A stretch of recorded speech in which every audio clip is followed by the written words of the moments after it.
gentlemen, boys and girls, Quad City sports fans of all ages, ESPN 93.5 and Town Square Media is proud to present to you the best Quad City sports talk radio show in the world. With the face who runs the place, T-Roy, the OG on the marquee, J-Bird, and the cat who runs the chat with the stats, Statman Surge. We are Don't Hassle Us, We're Local. We're not a Quad City Sports Talk radio show. We're not the Quad City Sports Talk radio show. We are your Quad City Sports Talk radio show. Welcome to the conversation, Quad Cities. But first, the Dawn.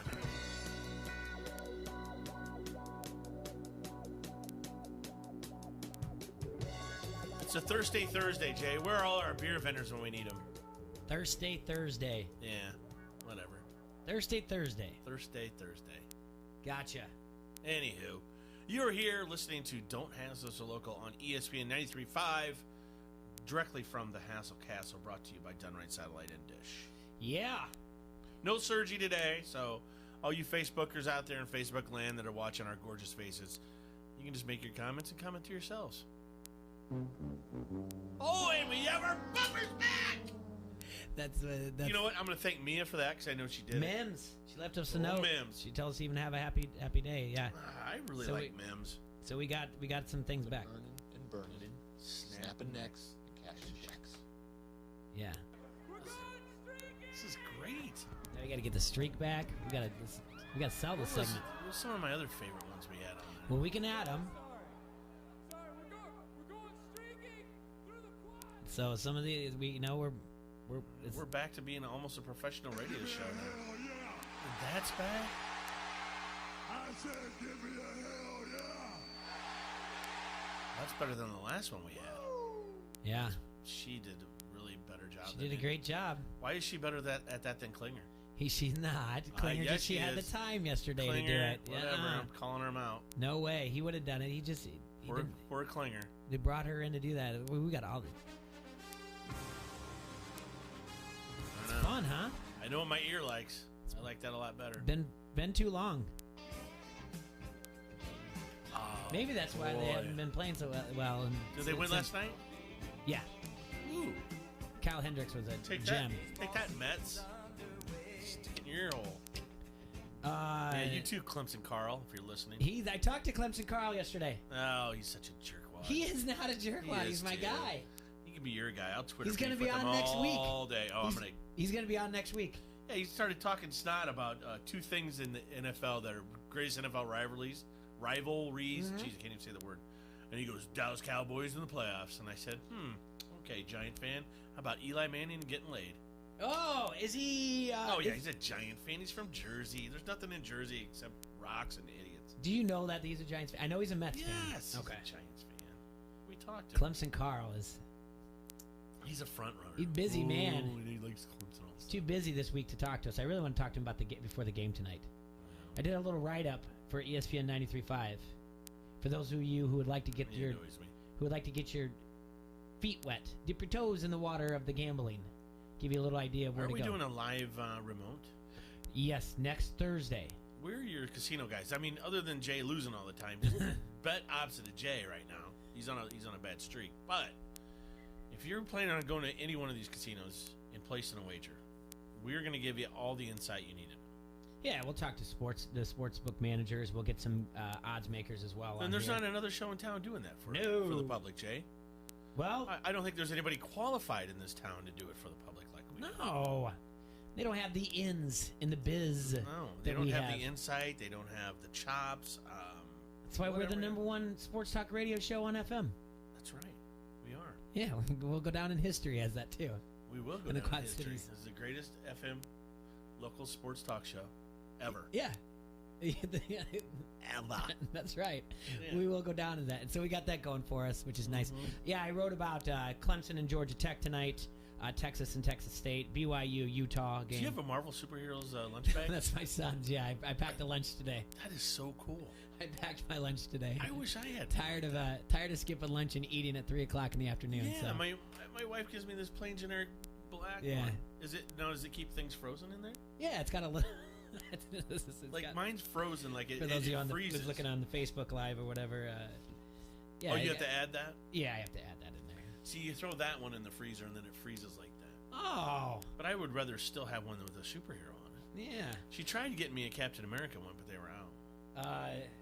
Yours is pretty cool. It's got Thanks. Captain America, Iron It's Man, not Thor. mine. Yeah. I mean, the Hulk. I mean, Beef is a lucky kid. By the way, where are my stats? The unders that were all over the place. What do you mean? Let me give you the story of Beef, all right? First things first.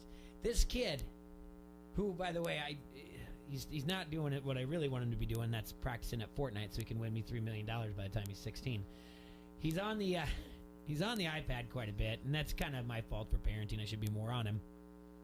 But, you know, my wife's out of town. I'm single dad all week. We're busy. We're doing things all week long. Yeah. And not only am I grocery shopping and getting dinner ready, but I'm like, listen, we have to go. We have to walk out by this time. We have to be there by 6.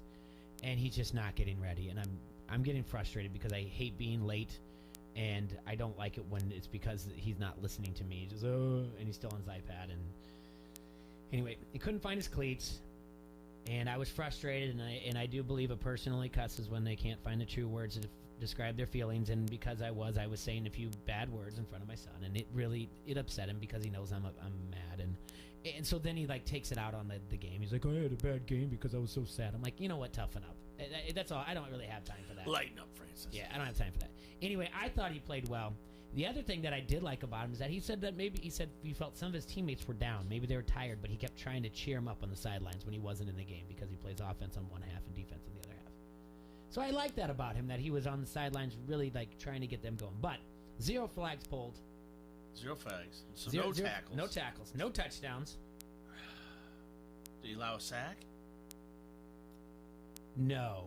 All right, Nope, so I got no that sacks. right. Yes, you got that right. Did he have any pancake blocks? No, he did not. Did he have any penalties? No, he did not. All right, I got So- 2 right. So 2 out of 4. So yeah, I guess got- you're only paying juice, right? I got 2 out of 3 on the offense, Yeah. and No I penalties. missed- I would say overall he did a good job. Then we had I missed the other. I had him down for 3 tackles and a sack. then we had our first slow pitch softball games last night. Double headers. Oh, you played in that garbage? You heard about it? No, but you tried to get me to do it. I'm too old. It's fine.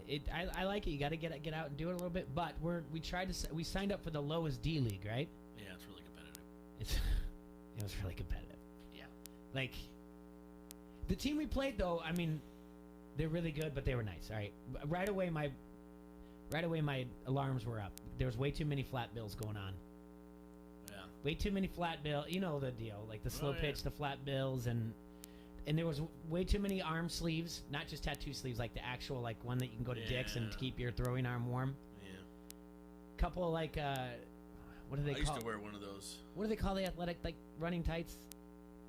spandex. Yeah, but I mean they call it something. Biker shorts for the Yeah, ladies. but so So right guys away in I was biker like, wait a shorts. minute here. Why are we playing flat bill USA in the low D league? And the thing is, they were really good guys. They smoked us though. We lost 20-0 the first game, Oh boy. and then something like 27-9. Any of them run up at the ball and swing? No, but we got the Hall of Famer to pitch in the second game, Oh boy. and luckily no one hit up the middle. So that was my main concern. Obviously, I was worried about the Hall Who's of all Famer. on the team? Listener Matt Kirshner and his friend Rich are on the team, and then we got Brandon, who's been on the show. Obviously, we got to bring Brandon back for Monday morning quarter. Brandon, Yeah. Erickson, a couple of Erickson's friends, Tyler Drever, Bud, my friend Bud, and me, Chipper. Chipper And Jones. we got to add a few more though. We need to add a few more guys.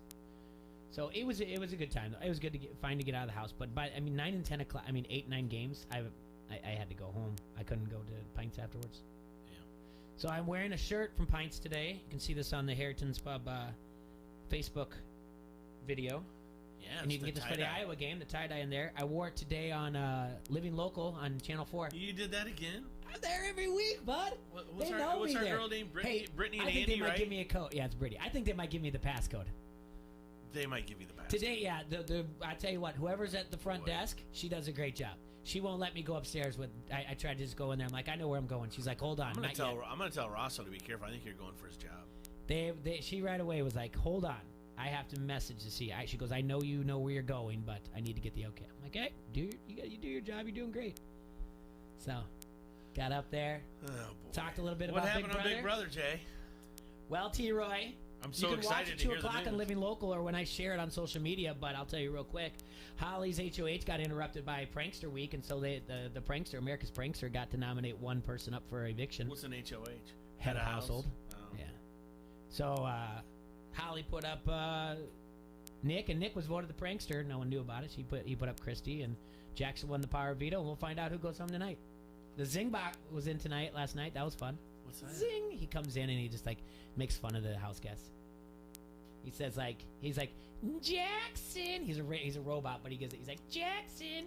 You've been called a lot of names in this house, Mitchie, Jackson, and a pompous douchebag. Zing! Zing! Zing! Zing! Zing! Zing! Zing! Zing! And some people like it, some people don't. Good God. I like your impersonation. That's it. That's it. Yeah. So. Oh, Lord. Anyway, so the league was fun. We had a good time. And you know what? I forgot yesterday, though, but the challenge is back. MTV The Challenge. You watch the garbagest TV. I really do. And I don't really even have time for it, to be honest with you. I don't even know. TV sucks anymore. I didn't sit I down. was trying to watch something last night. I couldn't watch anything. I didn't sit down till 11 o'clock last night. I started at 6 in the morning. I mean, do you know how bad? It's hard to watch preseason football. It's garbage. Even though week 4 starts tonight, there's 16 NFL games. I'm just done. So I don't want to hear about it. Tried outside of injuries or depth charts or anything for your fantasy football. Other than that, I'm on board with just not. It's like the Simpsons episode of one of the Treehouse of Horrors. Like, if you just don't pay attention to it, maybe it'll go away. Maybe they'll come back and just do 2 games. There was I literally watched for 5 minutes, and there was penalties on 6 consecutive plays. It was insane. I'm just like, this is garbage football. You should have done. You know what you should have done. Change the channel. Well, I don't know if you saw the retweet on Twitter that I did or anything, but there's a guy out there, and he is. Look up Cody Hills, and I'll look up the Twitter as it is. He's been doing a simulation. Twitter? Yeah, Twitter. Look up Cody Hills. He's a writer down. He's from Iowa. He lives down in Florida now. He still does writing for Iowa and everything else. Since 2013, using the NCAA football from the PS3 to NCAA football 14, and he updates the lineups and everything because there's people out there that do it. You can there's download. a lot of Cody Hills. So would he be by Cody Hills? There you go. By Cody Hills at by Cody Hills. So you know that they don't make NCAA football anymore, right, T-Ray? They don't make a what? They don't make the game NCAA football for a PlayStation because of the players. And this is an article actually that was out last week from the Ringer. There's people out there that have been updating the teams every year since 2014, and you can download the rosters. So Cody Hills has been running the simulation for football games week by week using this NCAA 14 and the updated rosters. Okay, he updates the rosters, the depth charts, even the weather to make it as accurate as possible each and every week. Last night, even Oliver Martin played in the simulation game against Miami, Ohio. He had 4 catches for 51 yards. Just tweet right now. Yeah, he does a live tweet of it. So this whole thing started. It said he evolved from posting stats and highlights onto Twitter, and he had about 15 or 20 people that interacted with it, and he just kind of kept it up. Since this thing has happened, since it's been going on, it is 57-13 in predicting the winner of the Iowa game each week. This simulation. Pretty good. Well, he says here, 4 hours ago, he woke up today to numerous messages of folks wanting to donate. Don't even care about sponsoring a week of #IowaSim19. They just want to give the University of Iowa Children's Hospital. Right now, they're up to $440 in confirmed donations in just over 12 hours. So let me tell you about this, okay? Iowans are the best. You're damn right, Cody, we are. So instead of just having a sponsor on the simulations because he does it. Cody. Hold on. He decided to open up this year to sponsorship, and simply to those who make a donation to the University of Iowa Steed Family Children's Hospital on the simulation's behalf. So the Stuff and Things podcast at Stuff and Things Pod on Twitter made a $75 donation to sort of help promote the idea yesterday. So they're their primary sponsor season long. But since then, he's opened up to weekly sponsorships for others making actual donations to the Children's Hospital. All to sponsor the simulation that is broadcasted live on my Twitter feed each week. That's Cody, by Cody Hills. In the last 18 hours alone, he's raised over $430 just on the simulation. He's going to be a guest on our show tomorrow. Oh. He's going to call in. Just this week alone, we got to meet Raymond. We got a short show tomorrow. Yes. Yeah, 45 minutes, and you're going solo. I'll go solo. It'll be fine. Just this week alone, we got to meet Raymond, who That was a good time. who put up his Hayden Fry and Kirk Ferentz. And if you don't know the story, go to ESPN 93.5 and click on the blog for Hawkeye Pay It Forward, the Iowa Hawkeye. We Pay got to It have the best blogs here in the building, hands down. Thanks, T-Roy. Go to Hawkeye Pay It Forward. It is a great story. We had Raymond on. The audio is a little wonky. I have to get that up, and I have to figure all that out. I'm probably just going to have to make an MP3 form to get that on there. But you can read about it and how he's raising money for U of I, Steed Family Children's Hospital, and I know it's over $1,000 already. So he's got one of a kind. He's auctioning off signed business cards that are going to be framed. Hayden Fry, Kirk Ferentz. There's nothing else like this. So we got to talk to him. Derek Richard was the one that originally started this by giving away his tickets. Right. Derek's going to be on in a couple weeks. This is how great these guys are. Raymond said you should have Derek on your show. He's the one that started it. Derek said you should have Raymond on your show. He's the real hero. Derek then in turn is just being like be on the show. He goes, hey, I'm not telling you what to do, but wouldn't it make more sense to do this interview with me a couple weeks later to keep the story going instead of just getting it, at its apex now, and considering that goes all through September? Derek, smart man. There you go. And then you get someone like Cody Hills who does these simulations, which are fantastic and fun to watch. And then he's putting things to donate together. Just this week alone, we've stumbled across people like this. Great Hawkeyes. So far, almost $1,500. Yeah, that's got donated to the University of Iowa and growing. Yeah, and growing. It's not even close. I mean, as long as we get the story out, we'll see where it goes. But yeah, I mean, that's what you should have been watching, is a simulation instead of. Well, if I'd have known, I would have been. But yeah, there's games tonight. The NFL, you got NCAA games tonight. Clemson, Georgia Tech. Again, go to ESPN 93.5. Look at some of them. You know what? And I even give you my ideas of what you should bet. If I'm this cold, go the opposite. Just go the opposite of what I say. Listen, I'll be as honest with you on NFL, but college I won't know. College I won't be good until mid-year. That's just going to be what it is. All right. Let's take a quick break, and we'll come back, and I want to talk to you about some things, not games in the NFL, names in the NFL. It's going to be important. Names in the NFL, and then we actually have a phone call at 12:30. We have an interview. Quad Cities Front Street Brewery is the oldest brew pub in the state of Iowa, nestled beautifully along the bank of the mighty Mississippi, and it's served the fine community of Davenport since 1992. They have so many great beers like the Davenport Gold, the Wise Guy, Raging River, and the oh-so-popular Cherry Bomb Blonde. You can check out their Facebook or their webpage for all their food and drink specials. The webpage, www.frontstreetbrew.com. Right now, they're currently open in the Freight House complex with their tap room, and soon that restaurant's coming, Jay. It's about a month away. Woo! So make sure you check them out. Those are our friends from Front Street Brewery. Online sports betting is here with EliteSportsbook.com. If you are an active Rhythm City Casino Resort Club member, go to EliteSportsbook.com now and follow the prompts to start betting.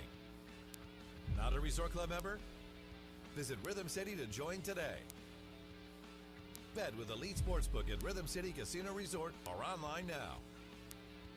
More ways to get in the game with EliteSportsbook.com and Rhythm City Casino Resort. Must be 21. Gambling a problem? Call 1-800-BETS-OFF. When storm damage hits, All Major Restorations is your insurance claim specialist. Loose or missing shingles, dented siding, or damaged windows. All Major Restorations of the Quad Cities works with your insurance company, making the process quick and easy. The insurance company has people fighting for them. Let All Major Restorations work for you. Residential, commercial, and industrial. There's a reason they have an A+ accredited Better Business Bureau rating. Storm damage estimates are always free. Visit amrestorations.com. All Major Restorations of the Quad Cities. Here we are, on location at the pearly gates, the place where people's lives are laid out before all creation. It's Judgment Day. Hey, there's St. Peter now. All right, young man, step forward. Let's take a look at your life. Says here you live a long life, ate healthy foods, you never called in sick to go fishing, loved your wife and kids, and Well, let's see. It looks pretty boring to me. But say, Peter, I thought I did everything right to get into heaven. But you didn't do anything. You were just a couch potato. You could have at least got a motorcycle, had fun, saved gas and the ozone layer, and enjoyed life to its fullest, as he intended it to be. Oh? Yeah, with a place like Rennie's Motorcycle Clinic in Bettendorf, there's no excuse.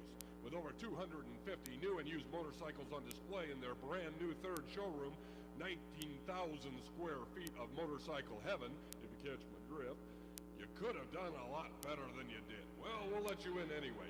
Hey, you, Hendrix, put that guitar down and show him his room. Rennie's Motorcycle Clinic, State Street, Bettendorf, across from the pearly gates of Alcoa. Almost. ESPN 93.5 wants you to be an insider. Access great contests and giveaways and be in the know at ESPN935.com. Brought to you by Necker's Jewelers, where the Quad Cities gets engaged, and ESPN Quad Cities. From local to global, ESPN 93.5 has you covered with your Quad Cities sports talk show. It's Don't Hassle Us, We're Local. Talk sports with your favorite foursome, T-Roy, Jay Bird, Serge, and you. Weekdays from noon to 2 on ESPN 93.5.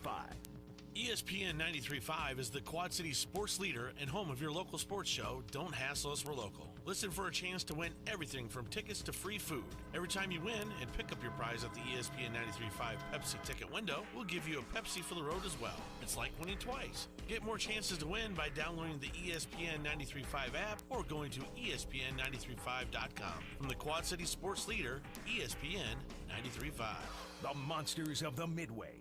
Mack, Hicks, Fuller, Jackson. All the hits of the Chicago Bears on the Quad Cities sports leader, ESPN 93.5. The best NFL and college football talk can be heard every day from morning till night. Loud and clear on the Quad Cities sports leader, ESPN 93.5.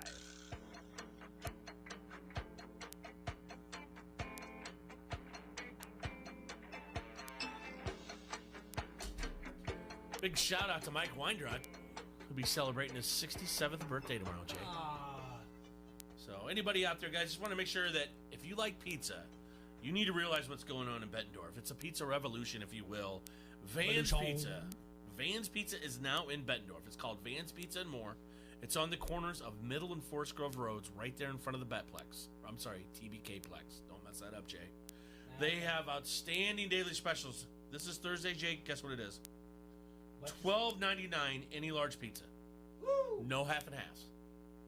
Okay. I'll tell you what, if you like the T-Rex, if you like Calchin's Florentine, whatever it is, you need to get out there. It is a carry-out call-in establishment that also delivers, okay? Delivery area is limited to parts of Bettendorf, small parts of Davenport still. Your pizza's hot and ready within 10 minutes. All you have to do is call 563-232-1396. Once again, 563-232-1396. Vans Pizza and More will be on the go with your pizza and have it delivered. Delivers between 4 and 9. Hours are 4 to 9 Monday through Thursday, 4 to 11 on Friday, 11 to 11 on Saturday, and 11 to 10 on Sunday. So, it's awesome stuff. Check it out, Jay. These specials are going to be so hot. I want to hit everybody up, too, for the weekend specials. Friday and Saturday, the family deal, Bird. Yeah. $29.99 gives you 2 appetizers, 1 large pizza, no half and half, and 2 1-liters of pop for $29.99. Love it. That's your belly full right there, partner. It is. Yep. And I think it's one of the best pizzas in town, if not the best pizza in town.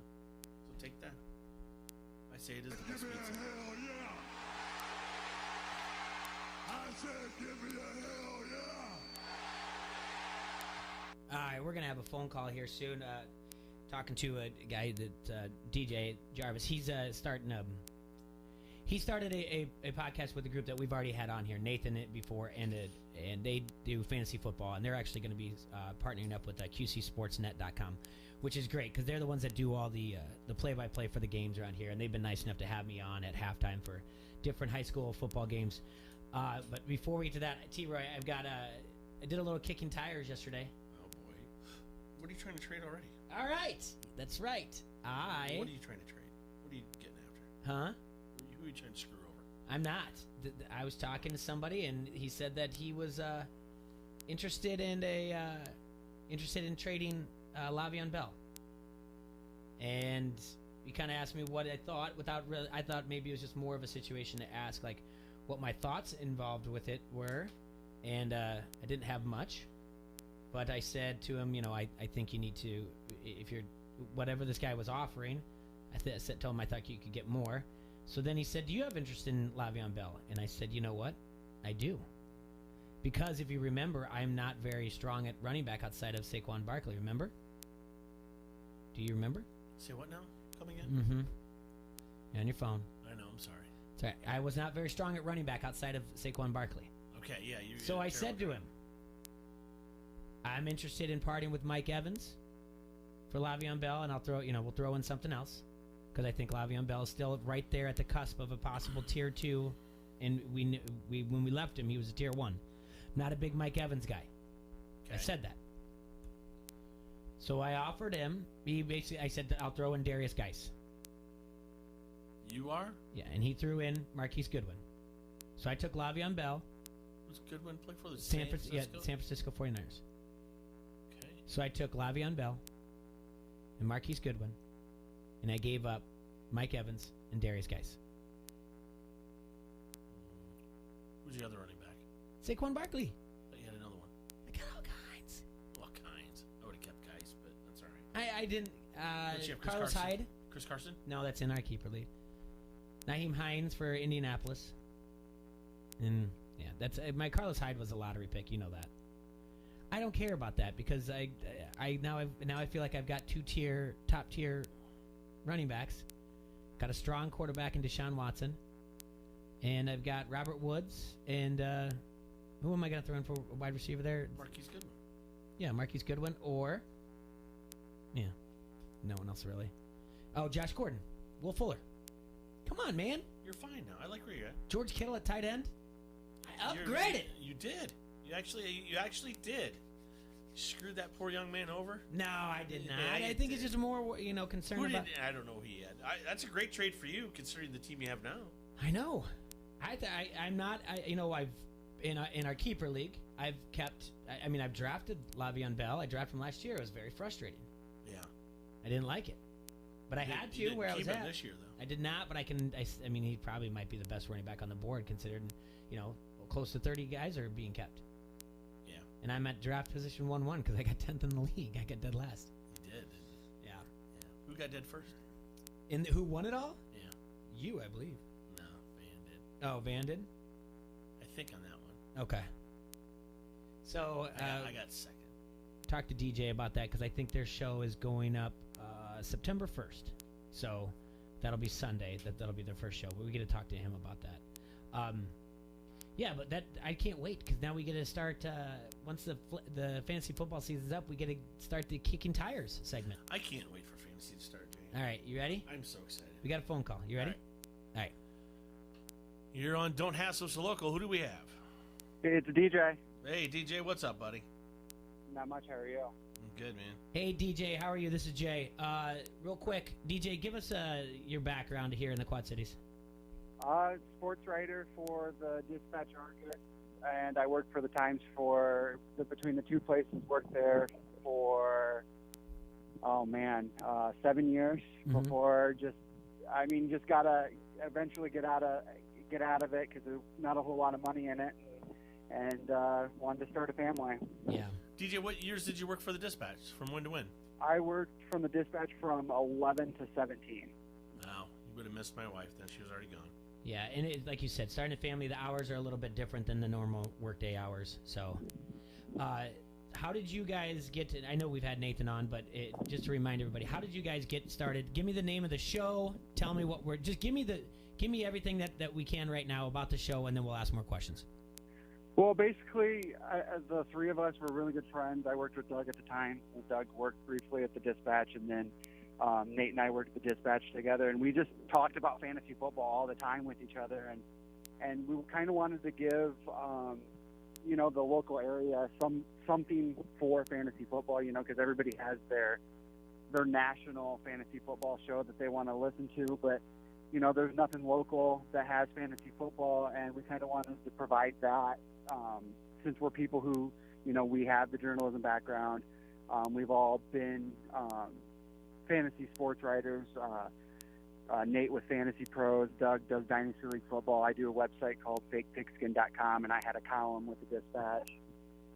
So we threw around a bunch of names. We settled on, for fantasy's sake, just something fun, something that people would know what we're talking about, and ran from there. So you guys did that as a podcast, and you guys are still doing it as a podcast, I assume. But also now you guys just partnered up with QCSportsNet.com, right? Yep. Ken gave us a good opportunity. We were looking for somewhere to kind of broadcast live, and Ken gave us an excellent opportunity to do that on QC Sportsnet. And you guys are going to be live on QC Sportsnet? We will be live every Sunday from 10 to 11:30 a.m. So we'll be taking basically everybody right up to kick off. I know we're stopping the half hour, because we've got teams that we've got to take care of on Sundays too, and we'll be going live from Cabanaw's Hilltop Bar and Grill when you guys did the draft show every Sunday morning. Every Sunday morning, 10 to 11:30, right before kickoff. So you guys are getting up to date on all the injuries, everything else. People can listen and get to. We'll have everything that we'll have everything that they've got without the inside. We won't have as much insider information, but we'll have everything you can get from the national stuff, but a little bit more personality, and I think we'll be a little bit more identifiable for people. Well, 100%, because I think you understand. Basically, you're paddling in the same boat we are. It's a matter of just giving it the Quad City spin to it. And where they find that again? Is that on iTunes and on Podbean?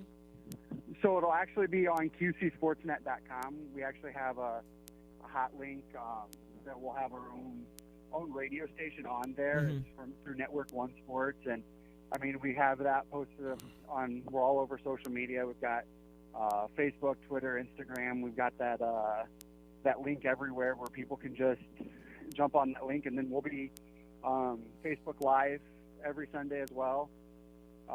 So if these people follow us on Facebook, then they'll just be able to click that, or if they want to listen to on the radio, we'll be there too. But you guys aren't going to upload your audio into a podcast form?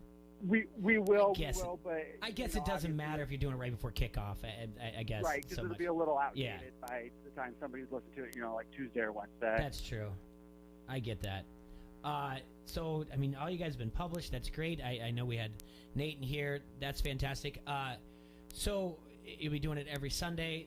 I think this is the type of thing that when we sat down and talked to everybody, this is the type of thing we want to happen. We want more content in this area.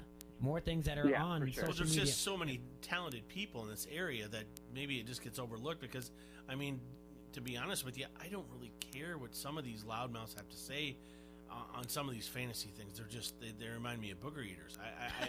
I can, Matthew Berry's fine, but like when I listen to like some of these fantasy channels on different things, like some of these guys are just ridiculous. And I would rather have a local guy maybe that I can identify with that understands that, hey, we're drafting, and when sometimes you're drafting against Bear fan, Packer fan, Viking fan, where you can have a little fun with it if you know what you're doing.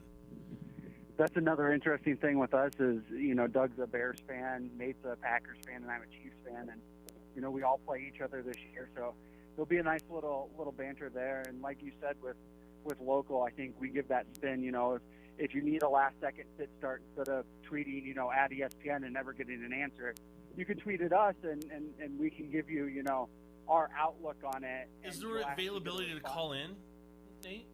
We don't have that now, just because we don't really have anybody to screen. Okay. But like with social media, we'll have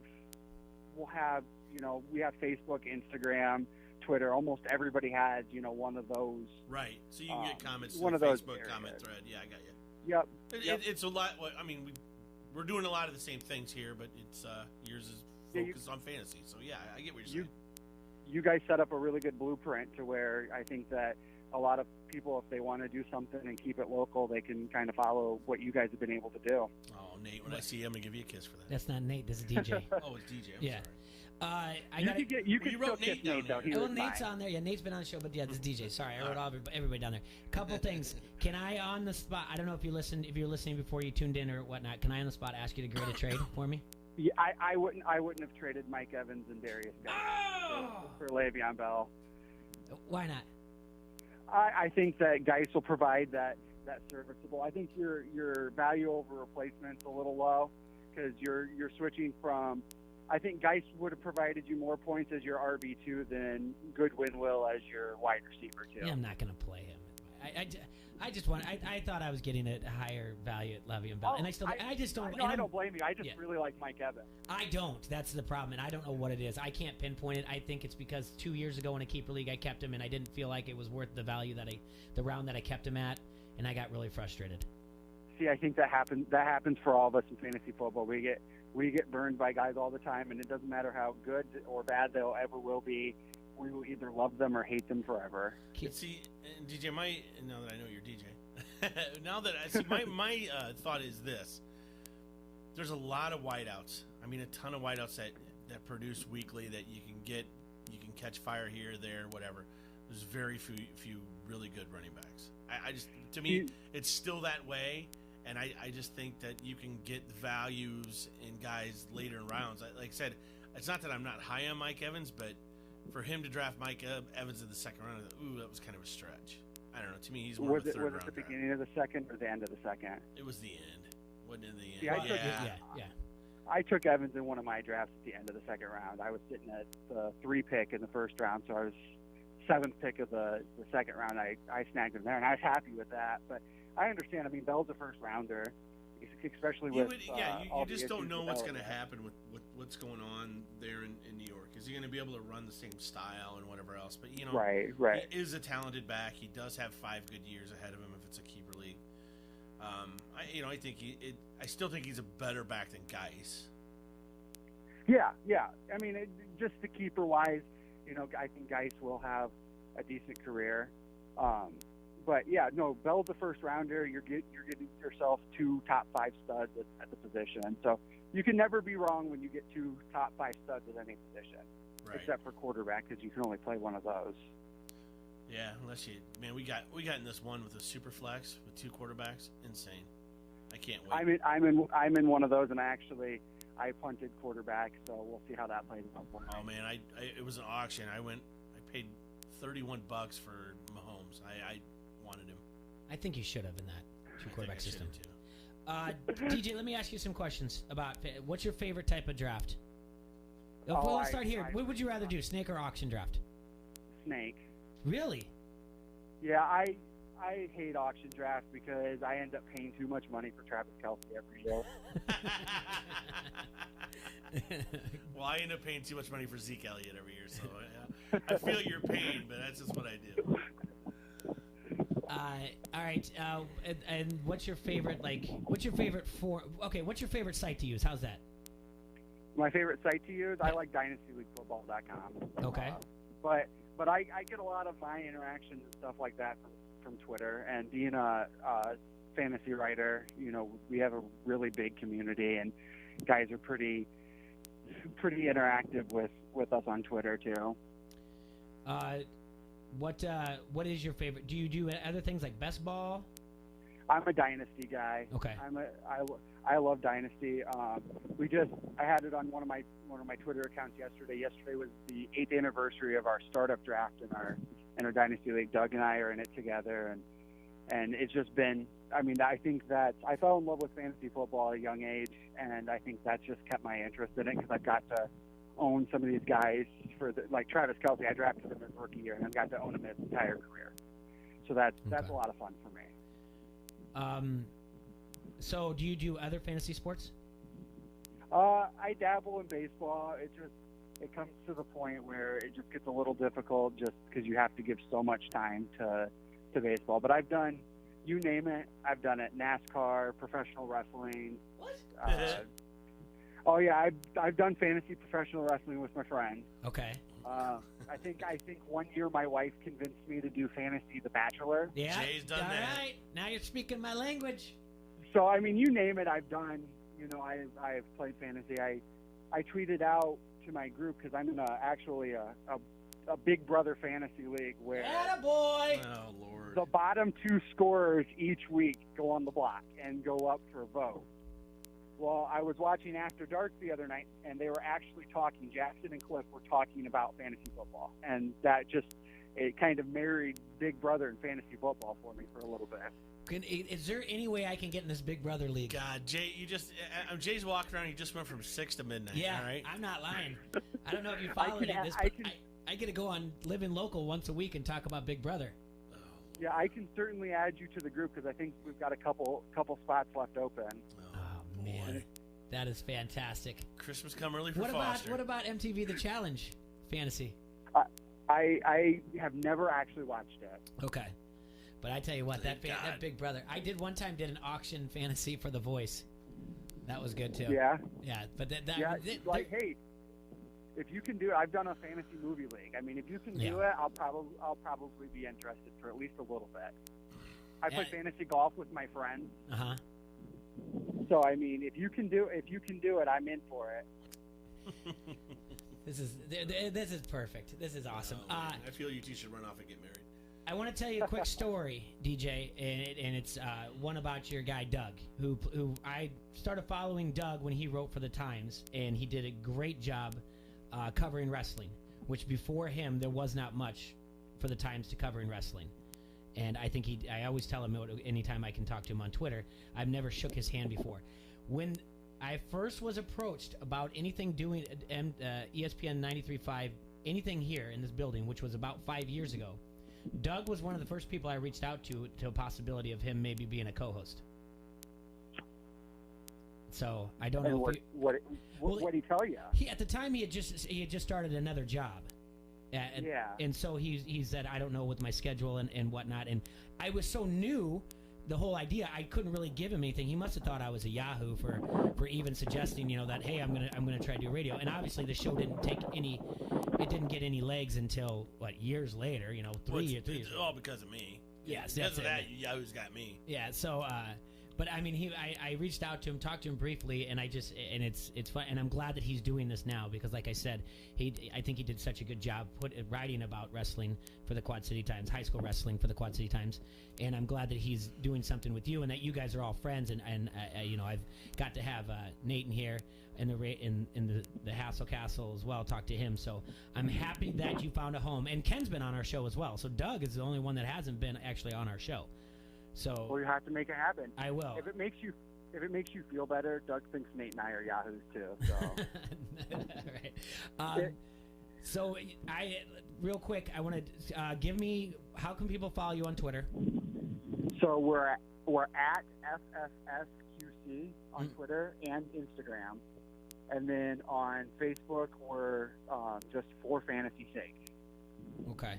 And are you guys going to be writing at all? We're going to see how this takes off, and then once we know how this takes off, we're going to try and get some space on the internet to kind of put weekly rankings and stuff like that on there. Okay.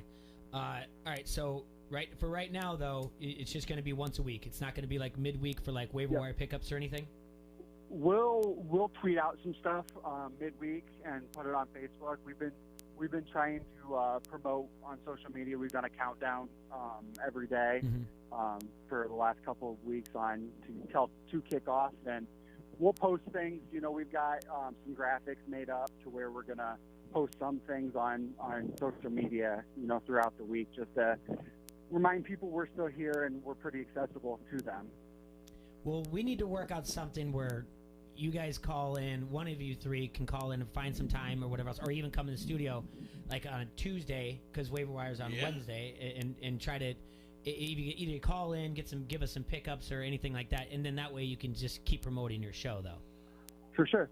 There's one thing else I'd like to promote, just for anybody listening, in conjunction with our Facebook Live, we're gonna borrow from Ken Rosenthal, and we're gonna promote a nonprofit organization each week based on our apparel. We've got shirts and hats for, I think, 12 nonprofits. So we're still looking for 5. So if anybody listening out there, or you know anybody who would be interested in having their nonprofit promoted on our show, like, we're just trying to do a little bit of good with our hobby and promote things that could use a little bit more help. That's fantastic. So if there's any nonprofits out there that can that you can wear their gear on the show and help promote it, reach out to them. The handle's on there. He said the handle, and we'll say this. We'll get it all down. The handle's where to find you at the end of the interview. Again, but I think this is great. I'm very much for any type of content out there. I know even when you messaged me, DJ, and you said, like, I don't know if we're cross-promoting or if we're doing things because we're not in the same building, I'm not for that. I felt like too long when doing this type of thing that I felt I got shot down by a few people in media, and it wasn't until Jay Kidwell opened the door for us that really started this whole thing happening. So T-Roy and I always say we want to help anybody we want content out there, because we do believe the Quad Cities has a lot of people out there to offer things, and you don't have to go to the nationwide guys. That frustrates the all heck out of me. Yeah, just like I said, we really, based on the fact that Nate and I both had, and Doug piggybacked on my column when he was with the Dispatch, we didn't have anywhere that wasn't, that to provide to the local people, because I have people even now who will see me at a gas station and be like, oh, I really miss your fantasy football stuff, and then Mike Tracy from UT. Yeah. Oh, I really miss your fantasy football stuff. Well, now you've got a chance where you can listen and see us one more time. Oh, that's great, and it's good to hear. Did you have any type of pushback from your editors at all about wanting to do this? Well, all 3 of us are out of the newspaper business. I understand now, that, so. but when you first pitched it, were they like, oh, fantasy football? That's not really. None. No, actually, when I started working at the Dispatch, Mark Nessler, he asked me, he's like, do you have any goals, anything you really feel passionate about? And I'm like, I'd really like to write a fantasy football column. I pay a lot of attention to it. I do a lot of research, and I'd really like to spread my knowledge. And he was all aboard for it, and so I was able to do that when I worked there. No, that's awesome, and I'm glad that they said that.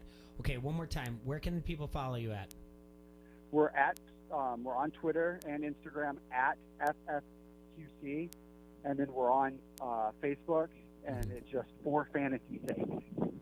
All right, and this is going to be on QCSportsnet.com. It'll be on Sundays, 10 to 11:30. Your first show is this Sunday, right? This Sunday, we're just going to do kind of like a draft show where we just kind of give people our opinions on, like, where we would draft some different guys and talk about, different positional rankings. And I actually have a draft right after that I'm gonna try to, live tweet during my draft so people can kind of see what we do too. Okay.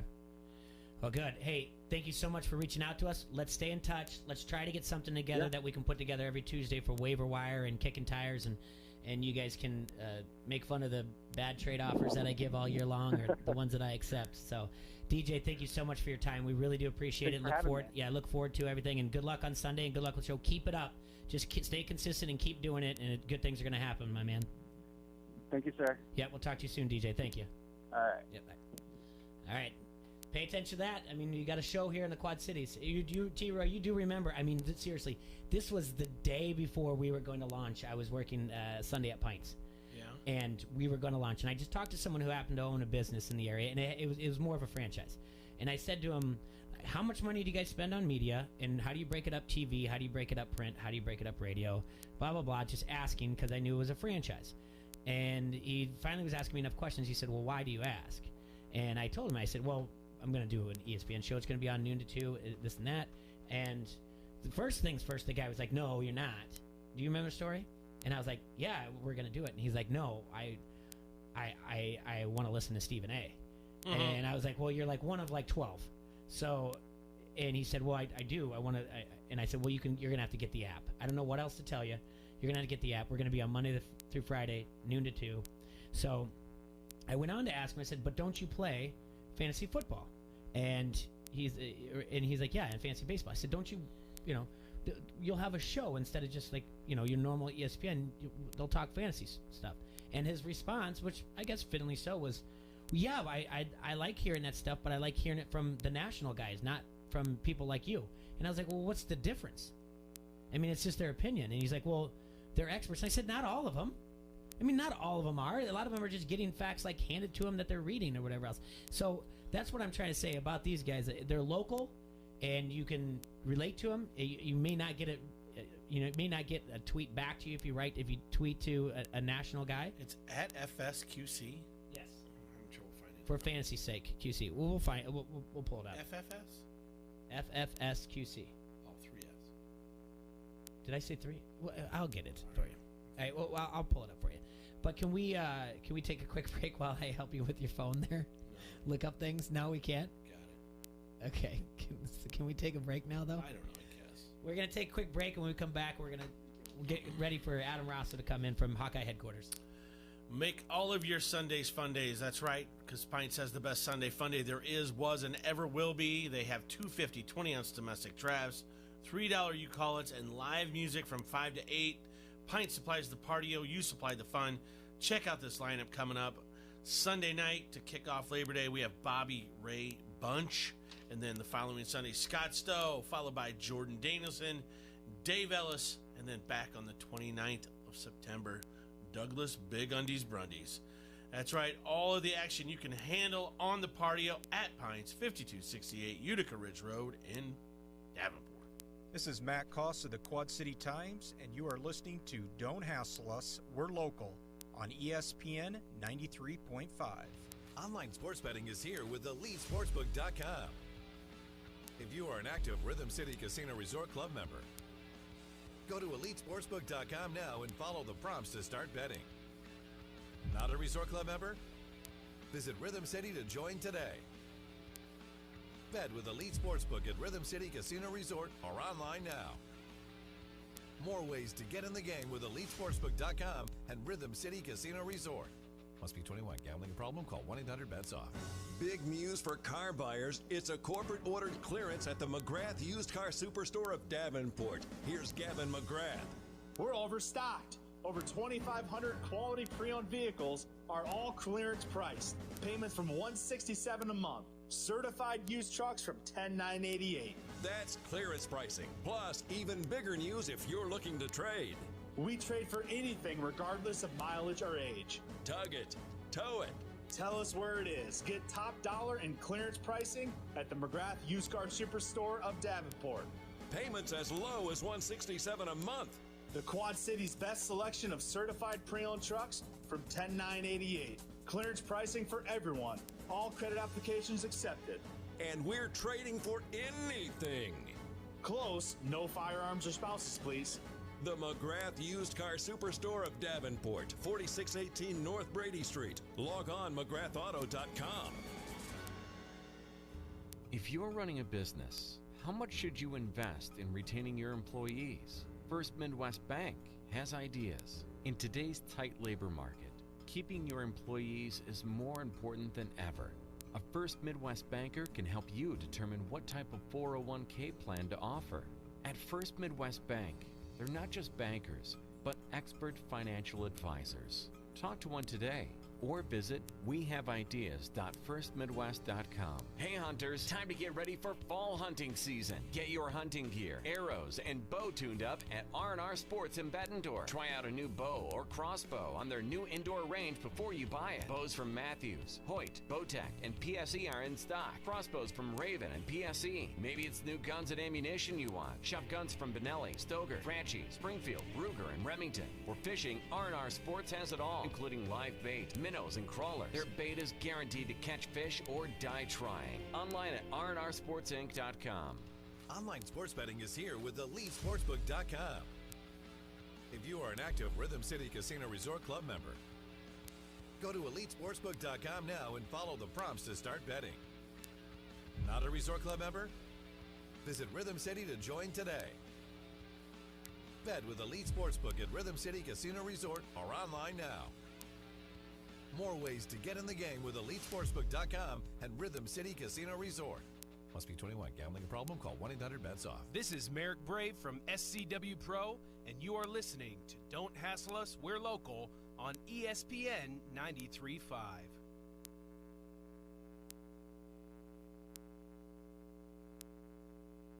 Every hit of Chicago Bear football can be heard on the Quad Cities sports leader, ESPN 93.5.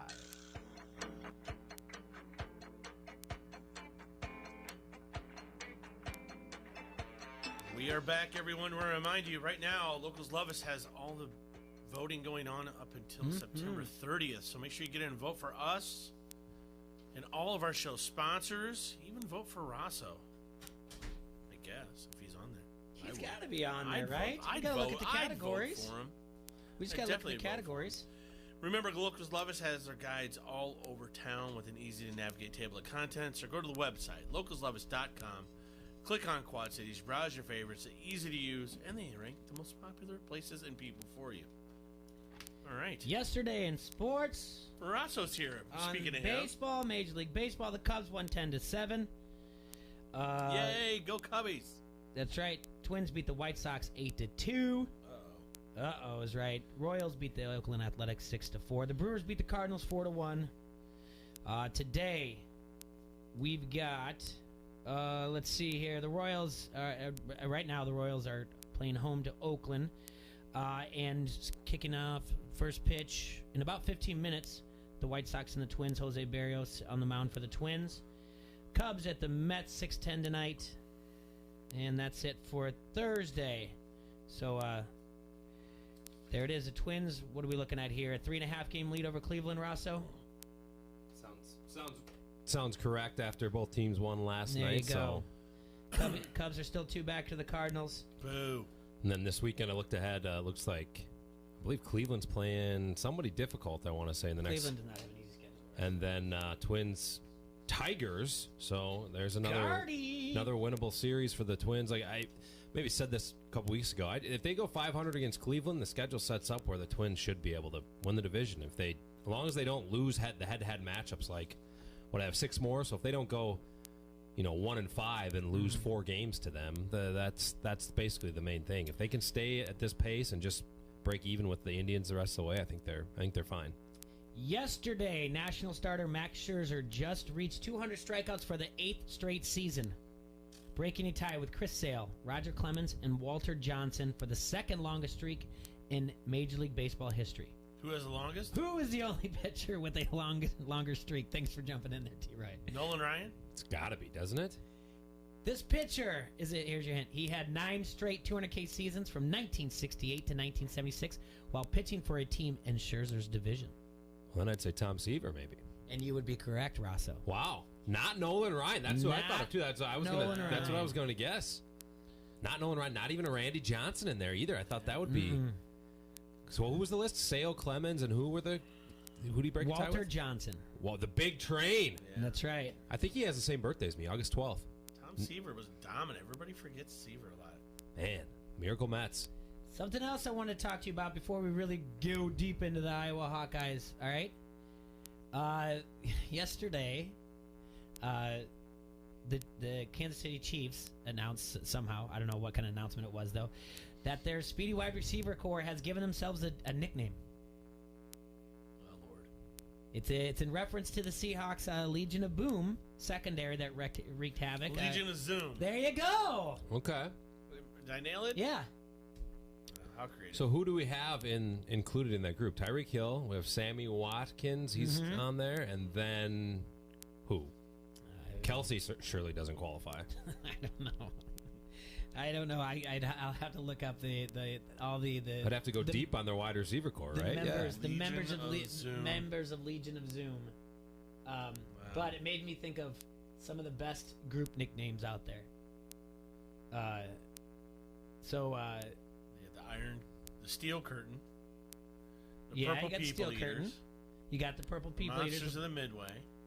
You're really doing your. You have the Doomsday Defense out of Dallas. You had the Orange Crush Defense out of Denver.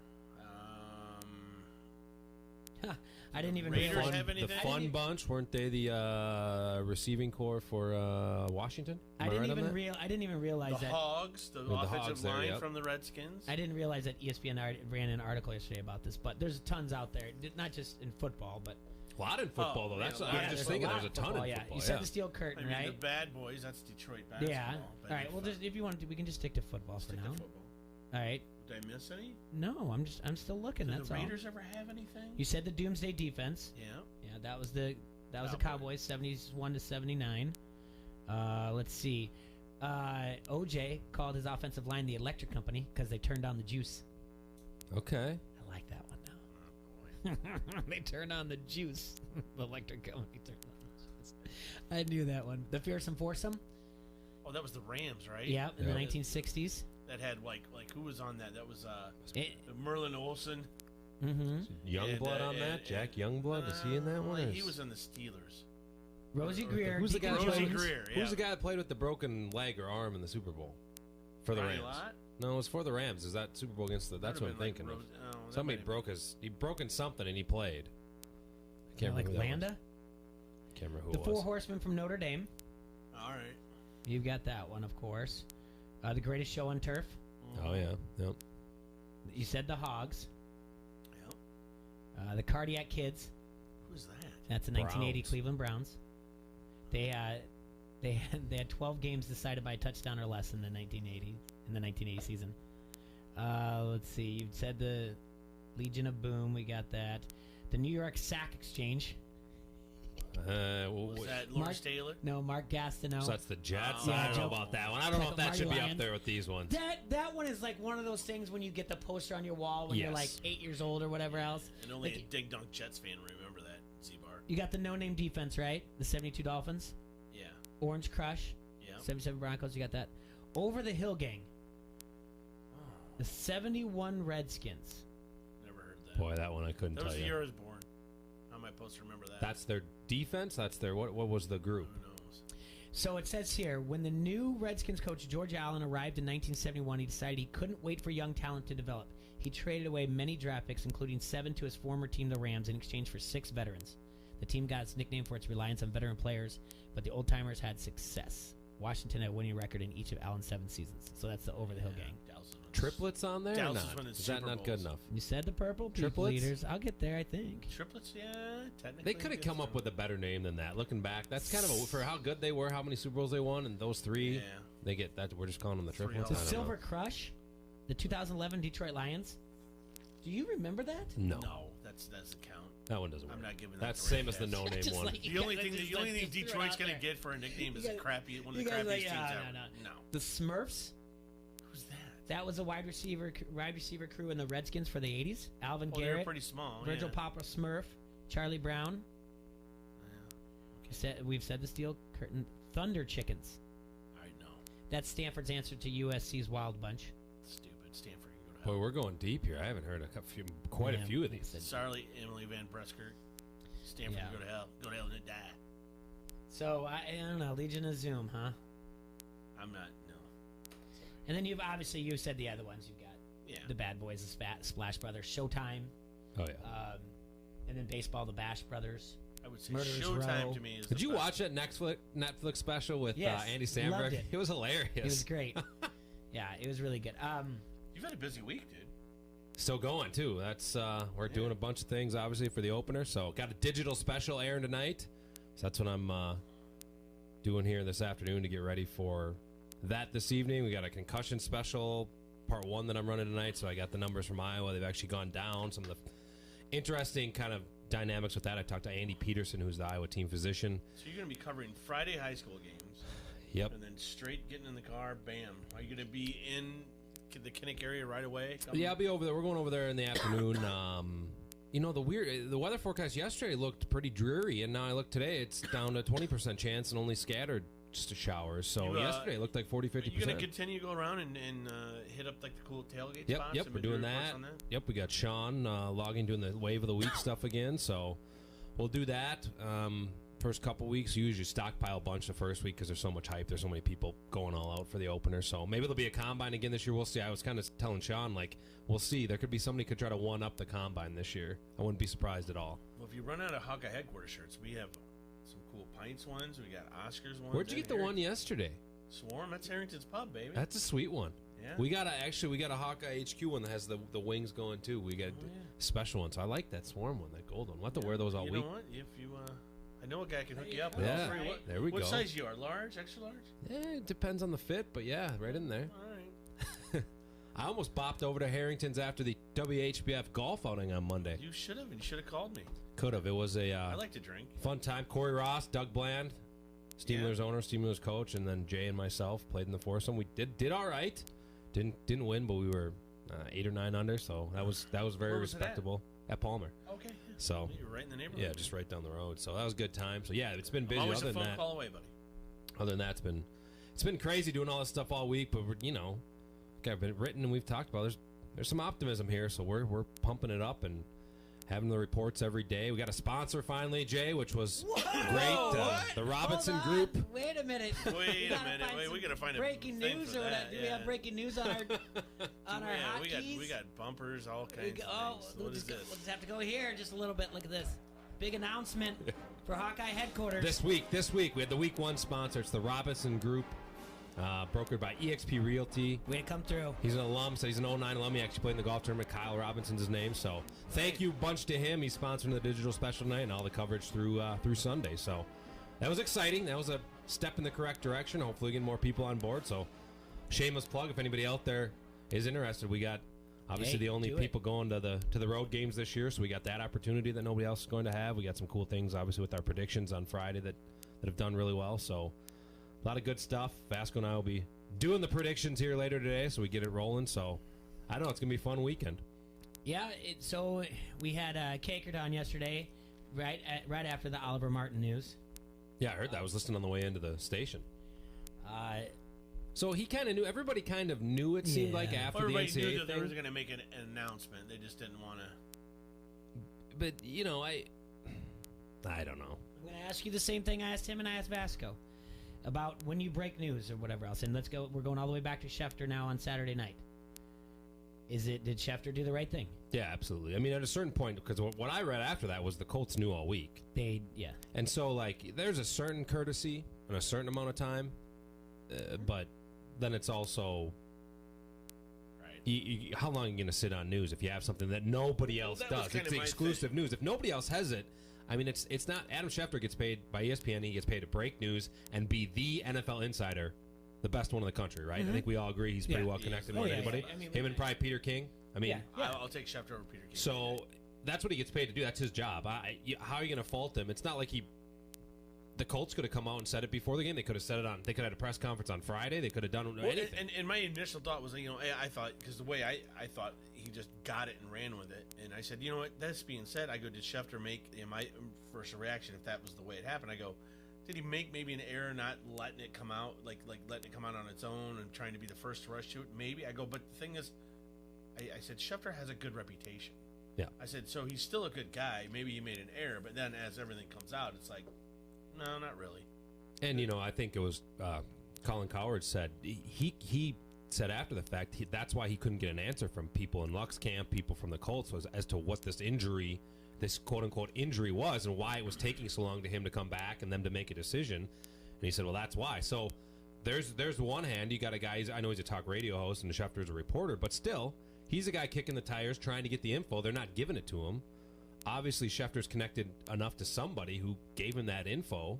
Right. So I think it's a dilemma, obviously. I don't think, it's fine. If you're mad at Schefter just because of the results of, basically what anybody's going to be mad at for was the results of what happened. Did Schefter have any idea that the fans were going to boo him? No. So you take it off of Schefter and you have to say, all right, if you're a fan out there booing, boo to you. Yeah, right? I mean, whatever. You're upset. It happens. I don't think anything. Water under the bridge. I think there's nothing wrong. And I agree with you, especially if he's got, if it's coming from a guy, let's say, like Jay Mariotti or someone who's a complete jerk and a complete whatever. Then maybe you're like, this guy's just trying to get out front and be a jerk, be a jack off to everybody.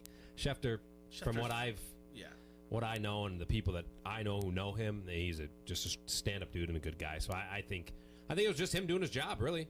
Well, he even comes across, when you hear Schefter talk and you're there and you see different things, he comes across as a very nice and likable guy. Yeah, absolutely. So, but that goes. What we're going back to though is the tweets of through a reliable source. Martin, people throwing it out there just to throw it out there and say that I was on it first or give credit where it is. Like, and I don't dispute some people probably knew if they know his family. He's from Iowa City. Like, somebody's going to know somebody that knows Oliver, or knows his dad, or knows his mom. Like, I don't dispute that.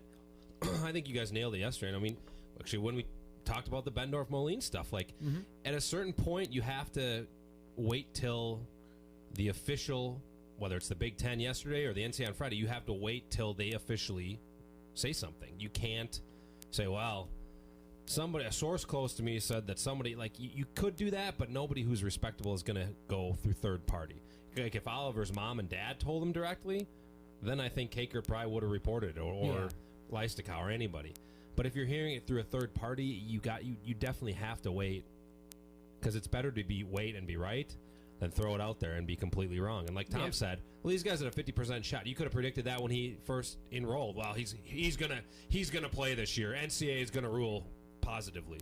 You know, it's and you don't know how they're going to do it. Did you see the story on the kid that wanted to transfer to Vatech? His mom has a brain tumor, non-cancerous brain tumor, and they're shutting that down.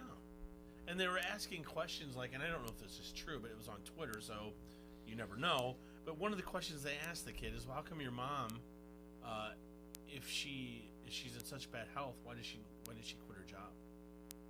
That's what the NCAA asked? Yeah, and the dude's like, well, she has to pay for the surgery. Awful. It's like $1 million. You know, and and if that is true, the NCAA someone should just disband it. It's a weird thing. It's a weird thing when the kid from Ohio State goes and immediately eligible going to wherever. I know. So it's corrupt. Not even it's corrupt. It screams of that they rule in favor of the quote unquote money programs, and then you got a program like Virginia Tech that's like, man, well, you're not bringing us any money on Saturday nights anyway. So you can peel the banana all you want. That is the inside of a banana is still banana, and that's corruption. That is a sensitive issue that also doesn't want to be tackled. When someone says, I feel threatened because of racial comments, that's not something the NCAA wants to tackle. Well, and it's hard to prove either way. I get that. But that's where, even Kirk said on Tuesday, they need some consistency. Just let the kids transfer. They need to have some consistency, one way or the other. It can't be so much ambiguity. I mean, why did it take so long? It took till the Wednesday of game week to rule on Oliver Martin's thing. Like, why? It was paperwork. But why? The University of Iowa did something. University of Iowa did something wrong up for paperwork, getting it filed. Why are you got to fill out paperwork? Make a phone call. The kids well, from when I read it, I think Chad's article said it. Like, the Martins hired a lawyer to lay out a case and all this stuff. I'm like, this is what it's coming to. So, like, if the Martins have money to get a lawyer and basically become quote unquote acquitted. Yes. Instead of being found guilty of transferring, you know what I mean? If you look at it in a court case way, well, they just have to prove that they have to prove he's innocent of transferring for the right reasons. But if you don't prove you're innocent, you're guilty and you have to sit out. Like, they just wasted a bunch of money to get a lawyer. And he is the guy. Like, this guy isn't taking any more clients that are in the transfer portal. He is the one that they go to. When we're talking about the NCAA, why is it that only 3 sports, if you transfer, you have to sit out? It's basketball, hockey, and football. Why? Why not the other ones? I mean, I know in wrestling they can hold you to your scholarship, which it kind of in a lot of sports they can hold you to your scholarship if you want to transfer. It's not a good thing when you do it, but Virginia Tech was very upset when they lost Brands and the guys wanted to transfer. But that's years ago now. But let me throw it out like this. All right, we've all been 19, okay, 18, 19 years old. Okay, and let's just take it all the way up to 22. In that time frame of your life, how many mistakes did you make, or how many? Oh, maybe I shouldn't have done that, or man, I wish I could change this. Okay. Yeah. And so you're telling a kid, that's it. Now I understand there's still a thing about teaching commitment and everything else, and I understand that. But if a kid feels he's made a mistake or a situation like this with a family member sick. I don't think the NCAA should be this committee. I mean, it's like they're this non-elected judiciary committee. You follow what I'm saying? Like they get appointed and they're running roughshod over these kids' lives, and over college athletics. Now, if they're in there to punish people for doing wrong, whereas you got boosters and everything else to sending money to people, I get it.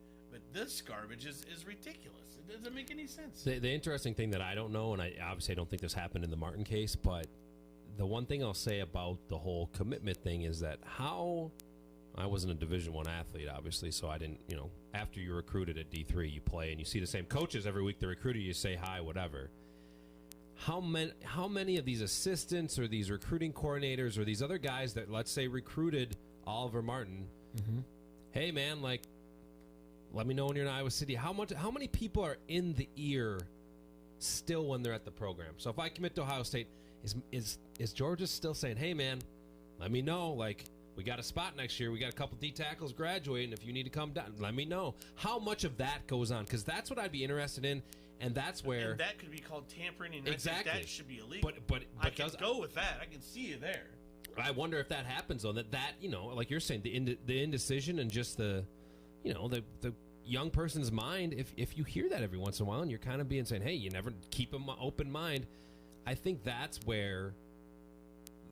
The commitment thing to me is like they got these coaches and everybody that preach that, they could have somebody doing the same thing on the backside to the guys that didn't get, saying, hey, if you want to come over here next year, like you're not excited, you're not happy down in over in Clemson because you're the third string quarterback. Come on over. You're trying to tell me Harbaugh's not doing that to every recruit he lost to? Well, that's what I'm saying. But he's like 100% doing that. But so how they're treating you down there in Columbus? So how do you ever expect kids to like be not searching when they're not happy and when they're not getting playing time, when they're like, you know what, I can go to Georgia and maybe get a starting job if I have to. At the same time, if you're a good college coach, I guess when I say that's wrong, I started rethinking my thought on this.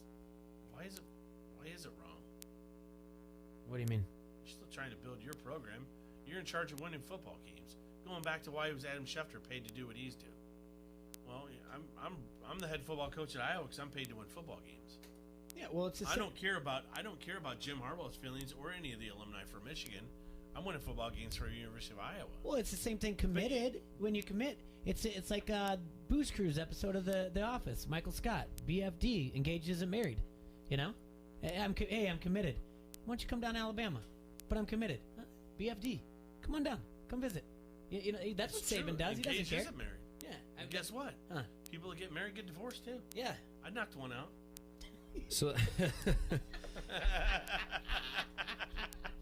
I was gonna say you said that I was gonna say the only people that I can remember, you said I get paid to do to win football games. The only person I've ever heard say something like, well, we got to worry about the rest of the towns downriver, not the town in the river here is the Davenport mayor right now. Yeah. So he must get paid from Burlington and from everybody downriver. There's a reason I like Rosso. Yeah. I'm telling you right now. Because that was the argument for the non-flood wall was we got to worry about the towns down the river. But anyway.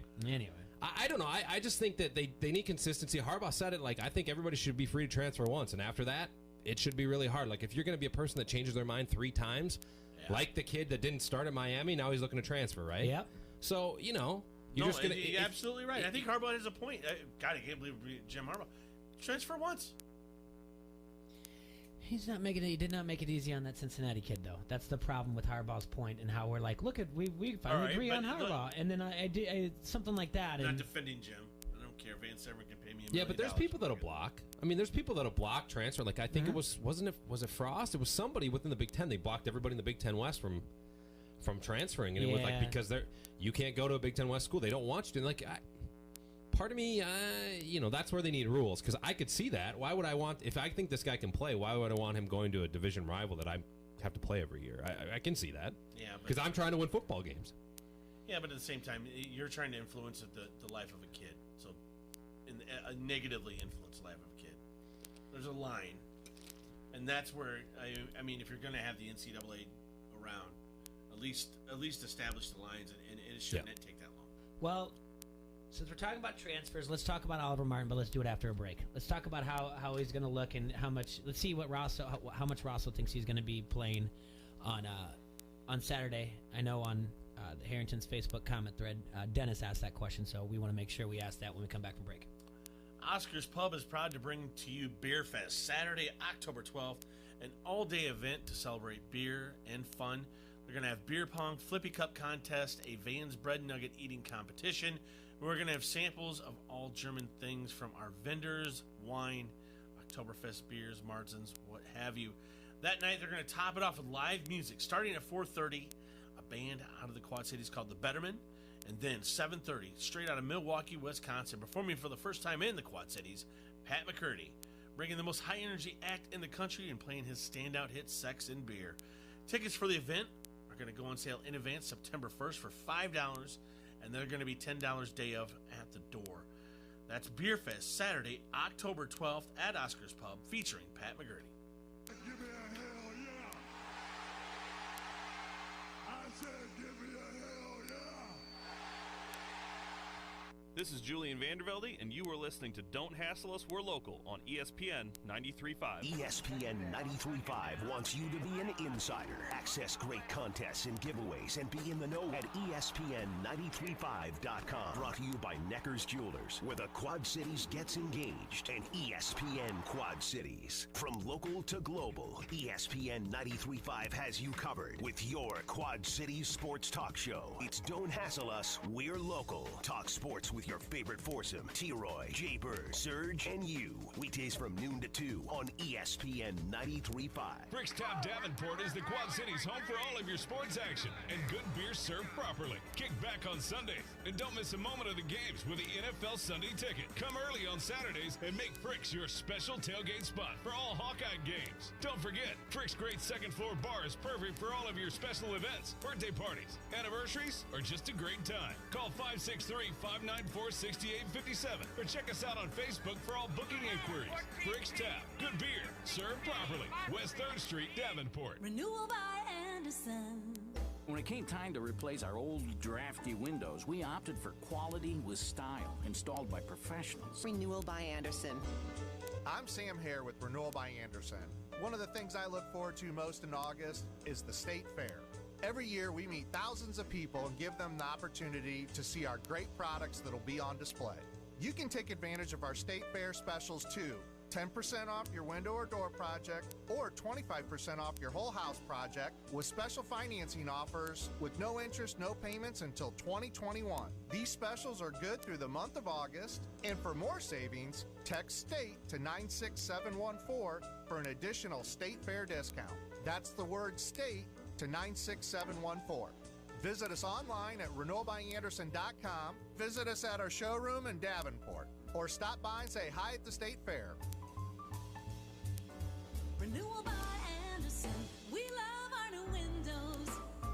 ESPN 93.5 wants you to be an insider. Access great contests and giveaways and be in the know at ESPN935.com. Brought to you by Necker's Jewelers, where the Quad Cities gets engaged, and ESPN Quad Cities. From local to global, ESPN 93.5 has you covered with your Quad Cities sports talk show. It's Don't Hassle Us, We're Local. Talk sports with your favorite foursome, T-Roy, Jay Bird, Surge, and you. Weekdays from noon to 2 on ESPN 93.5. ESPN 93.5 is the Quad Cities sports leader and home of your local sports show, Don't Hassle Us, We're Local. Listen for a chance to win everything from tickets to free food. Every time you win and pick up your prize at the ESPN 93.5 Pepsi ticket window, we'll give you a Pepsi for the road as well. It's like winning twice. Get more chances to win by downloading the ESPN 93.5 app or going to ESPN935.com. From the Quad Cities sports leader, ESPN 93.5. From the first pitch to the last out, you'll hear every inning of Chicago Cubs baseball on ESPN 93.5. He's at the warning track. It's at the wall. So long. Presented by Frick's Tap, Glens Creek Golf Course, G&G Retailers, Augustana College Athletic Department, Sexton Ford, American Family Insurance, Adam Rattler Agency. Game over. Cubs win. The Chicago Cubs are on the Quad Cities sports leader, ESPN 93.5. From the Sheedy Family Chiropractic Studios, this is the Quad Cities sports leader, ESPN 93.5, KJOC Bettendorf.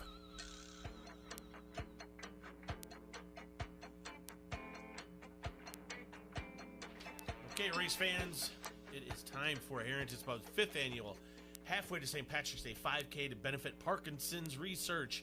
It's Saturday, September 14th at 9 a.m. You can sign up now through getmeregistered.com/halfway St. Pat's Day 5K or in person at Harrington's Pub. All proceeds are going to go to the Michael J. Fox Foundation, with 100% of that going directly to research. Once again, Harrington's Pub, halfway to St. Patrick's Day 5K to benefit Parkinson's research, walk, run, or bike. Saturday, September 14th, 9 a.m., 2321 Cumberland Square in Bettendorf. In studio, we have Adam Rosso from Hawkeye Headquarters and WHBF TV. Adam, Oliver Martin has been cleared eligible to play Week 1. He'll start for the Iowa Hawkeyes. Does this make any big changes to your predictions for the game? What are we looking at? It's like you knew where I was going with buy and sell. I did not. That's my first buy and sell topic. I didn't. I know. You told you I wanted to do it. Well, we'll get right into it. I love buy and sell. The first buy and sell, we'll get to that after we discuss this, but the first buy and sell, it leads right into that. Will Oliver Martin lead Iowa in receiving this season? Ooh. Buy or sell? I'll sell. I still think it'll be Smith Marquette. That's Smith a good Marset, yeah, right? Marset, yeah, Smith Marset. That's a great question. That's a good one to start off our buy and sell. So look at it. You're looking at the depth chart. You guys got the, so you have Smith and Smith Marset and Reganey. If they go 3 wide, those will be the 3 starters most likely. Then you have Tyrone Tracy, who's going to get a lot of play depending on the package and what they line up in. But after that, you'd have to think, even though he's only been here a few months, Martin's going to be an option, which means he's in a rotation at receiver. He's played. I mean, he's played more time than Reganey and Tracy. He obviously was highly touted coming out of West. I wrote this one down, and then I sat and thought about it. I'm going to buy this one. I really think if he's as good as people say he is, this was the first year I came was when he was at Iowa City West. I'm going to buy it, and I'm going to say that he's going to have Smith and Smith Marset are going to be possibly the best receiving trio in the Big Ten West. Mm-hmm. I just look at the Big Ten West. Minnesota's got a couple good ones. Nebraska maybe with their tight end thrown in there, but those 3, and if one of the redshirt freshmen come along, I think they're going to be good. But I think Martin's experience, I think he's going to get a good rep with Stanley. I think he's going to lead the team receiving. I'm buying it. Jay, you're the only one. He does come with a lot of experience. I was just busy looking up, what was it after the spring game? What nickname did Nico Reganey have, or is it Tyrone Tracy? The two of them, Sweet Feet. Sweet Feet, there we go. The two of them, yeah. Yeah, the Sweet Feet. All right, so I think he will be. I do. So I'm buying this. And I think I did get to see him play in high school, but I can give you all the cliches of a high school. Runs good routes, knows where to be, has a good feel for the ball, where the ball is, everything else. I mean, has a nose for the ball. Has a nose for the ball. So I did get to watch him play his junior and senior year against Bettendorf, but I'd be lying if I said I followed a lot what he was doing at Michigan. Yeah. But it just seems the eagerness to get out there, and just by the quote of Coach Ferentz, it says like if he's eligible, he will be week 1. So they like him there, and yes, I'll buy. So as far as playing time, like you said, I mean, talking to Nate Stanley on Tuesday, he said he'd been working through camps. They've been rotating him in, getting the reps. I don't think he'll start. I don't think he's on the field right away. I think they probably have had that set all week because they didn't know. They're game planning. Let's say they're scripting some plays. They don't know if he's going to be there, so they're probably not running him out there the first series. But I'll tell you what, like I said, he'll rotate in. I think he'll get plenty of playing time. I wouldn't be surprised if he's up there, in the top 3 or 4 as far as the receivers, how many reps they get on Saturday. I just think... How many receptions do you think leads this team? Probably high 40s, right? Okay. Easily led it last year with 53. TJ and Noah both were, I think, high 30s, low 40s. So, give me the depth chart. Who's scheduled to be in the slot position? I think it starts with Reganey for sure. Okay. If they do traditional, let's say they do traditional Iowa, According to Mark Morehouse of the Gazette, the slot receiver has led the Iowa Hawkeyes in receptions the last 4 years. So it's Reganey, it's easily McCarron. McCarron? Was McCarron 2 years in a row probably? So easily averaged right now at 51.5 because he had 103. And then it went to Vandenberg, 65 receptions in 2015. Okay, Vandenberg, okay. All right, McCarron had 42. So, yeah, it's always been the slot. So that's where we got to be looking at. But so, you're probably right, upper 40s. You're looking at NFL tight ends almost every year, though, with the slot receiver. And you have to know, understanding a little bit of football, like, you have to, like, that helps.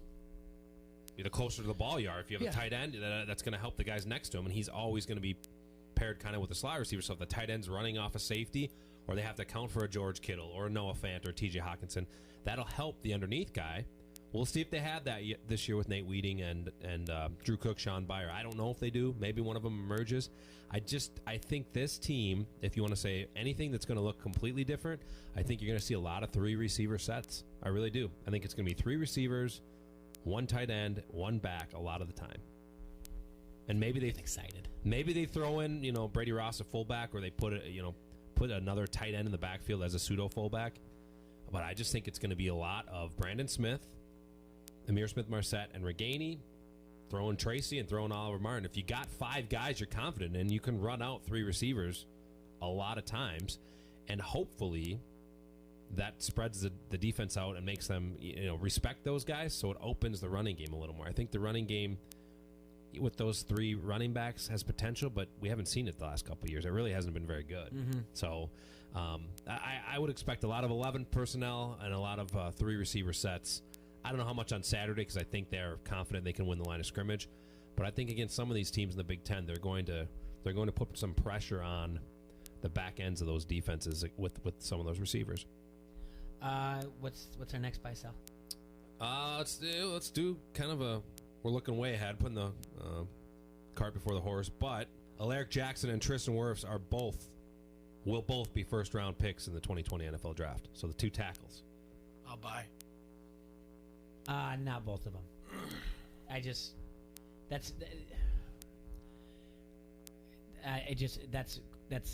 insane. That's a possibility of 3 in the first round. I want to say Tristan Wirfs, just because one of those things is to be like former state wrestling champion and all that stuff to talk about. Kuiper's already got him in the top 10 pick. Yeah, he was a 7th overall prospect, I think, in Kuiper's big board, right? Is that right? I think so. And AJ was 5 or 4 or something. The interesting thing, though, 32 teams in the NFL, Jay, is when you look at some of the grading from last year. Just breaking it down for you. It's about a third. 3 of ours are going to the third. All right. Anyway. When you look at the grading from last year, I think I said this when I talked to those guys on Media Day. Jackson was the top-rated pass blocker in the Big Ten. I mean, how much of the game is passing in the NFL? Like, that matters a lot. Jay, I'm just telling you. Not in your head over there. Rosso just smelling what I'm stepping. So right there. You have that. I think Wirfs is more of a mauler, more of the prototypical tackle that you see in the NFL now. Just super athletic, super physical, and like just smokes people, right? Jackson's maybe more of the pass protector you'd see 10 years ago, that type of player. But I'm with Troy. I'm going to buy this, and I think it's because tackles and DNs, man. That's who usually goes. I mean, we've seen some interior linemen go in the first round, but tackles and DNs. One of them's going to Dallas, Jay. Watch. Okay. Now that's getting buy or sell. Are they going to? Yeah, I'm just saying. Yeah, I get excited. I mean, it would be wild. It would be wild to go after this year, the 2 tight ends, first time in history, blah blah blah, and then you have possibly 3 Iowa players, provided they all come out. They're all underclassmen, right? They're all juniors. That's the crazy thing. Well, but that's God, if they all stick around. Yeah, if they all stick around. We're going 12-0. We're winning. I'm already Clemson booking. Carl, I'm going to make Clemson Carl cut his ponytail off. I'm already booking Airbnb in Indy after the Oliver Martin news came out. So I mean, that's shrimp cocktail at St. Elmo. Oh, How about that? The 3 of us. Yeah. Oh man. I'm buying. Yeah. Hey, maybe we'll run into Carson Palmer again, like I did at the Combine. Like Hayden Fry said, it's good to be a Hawk.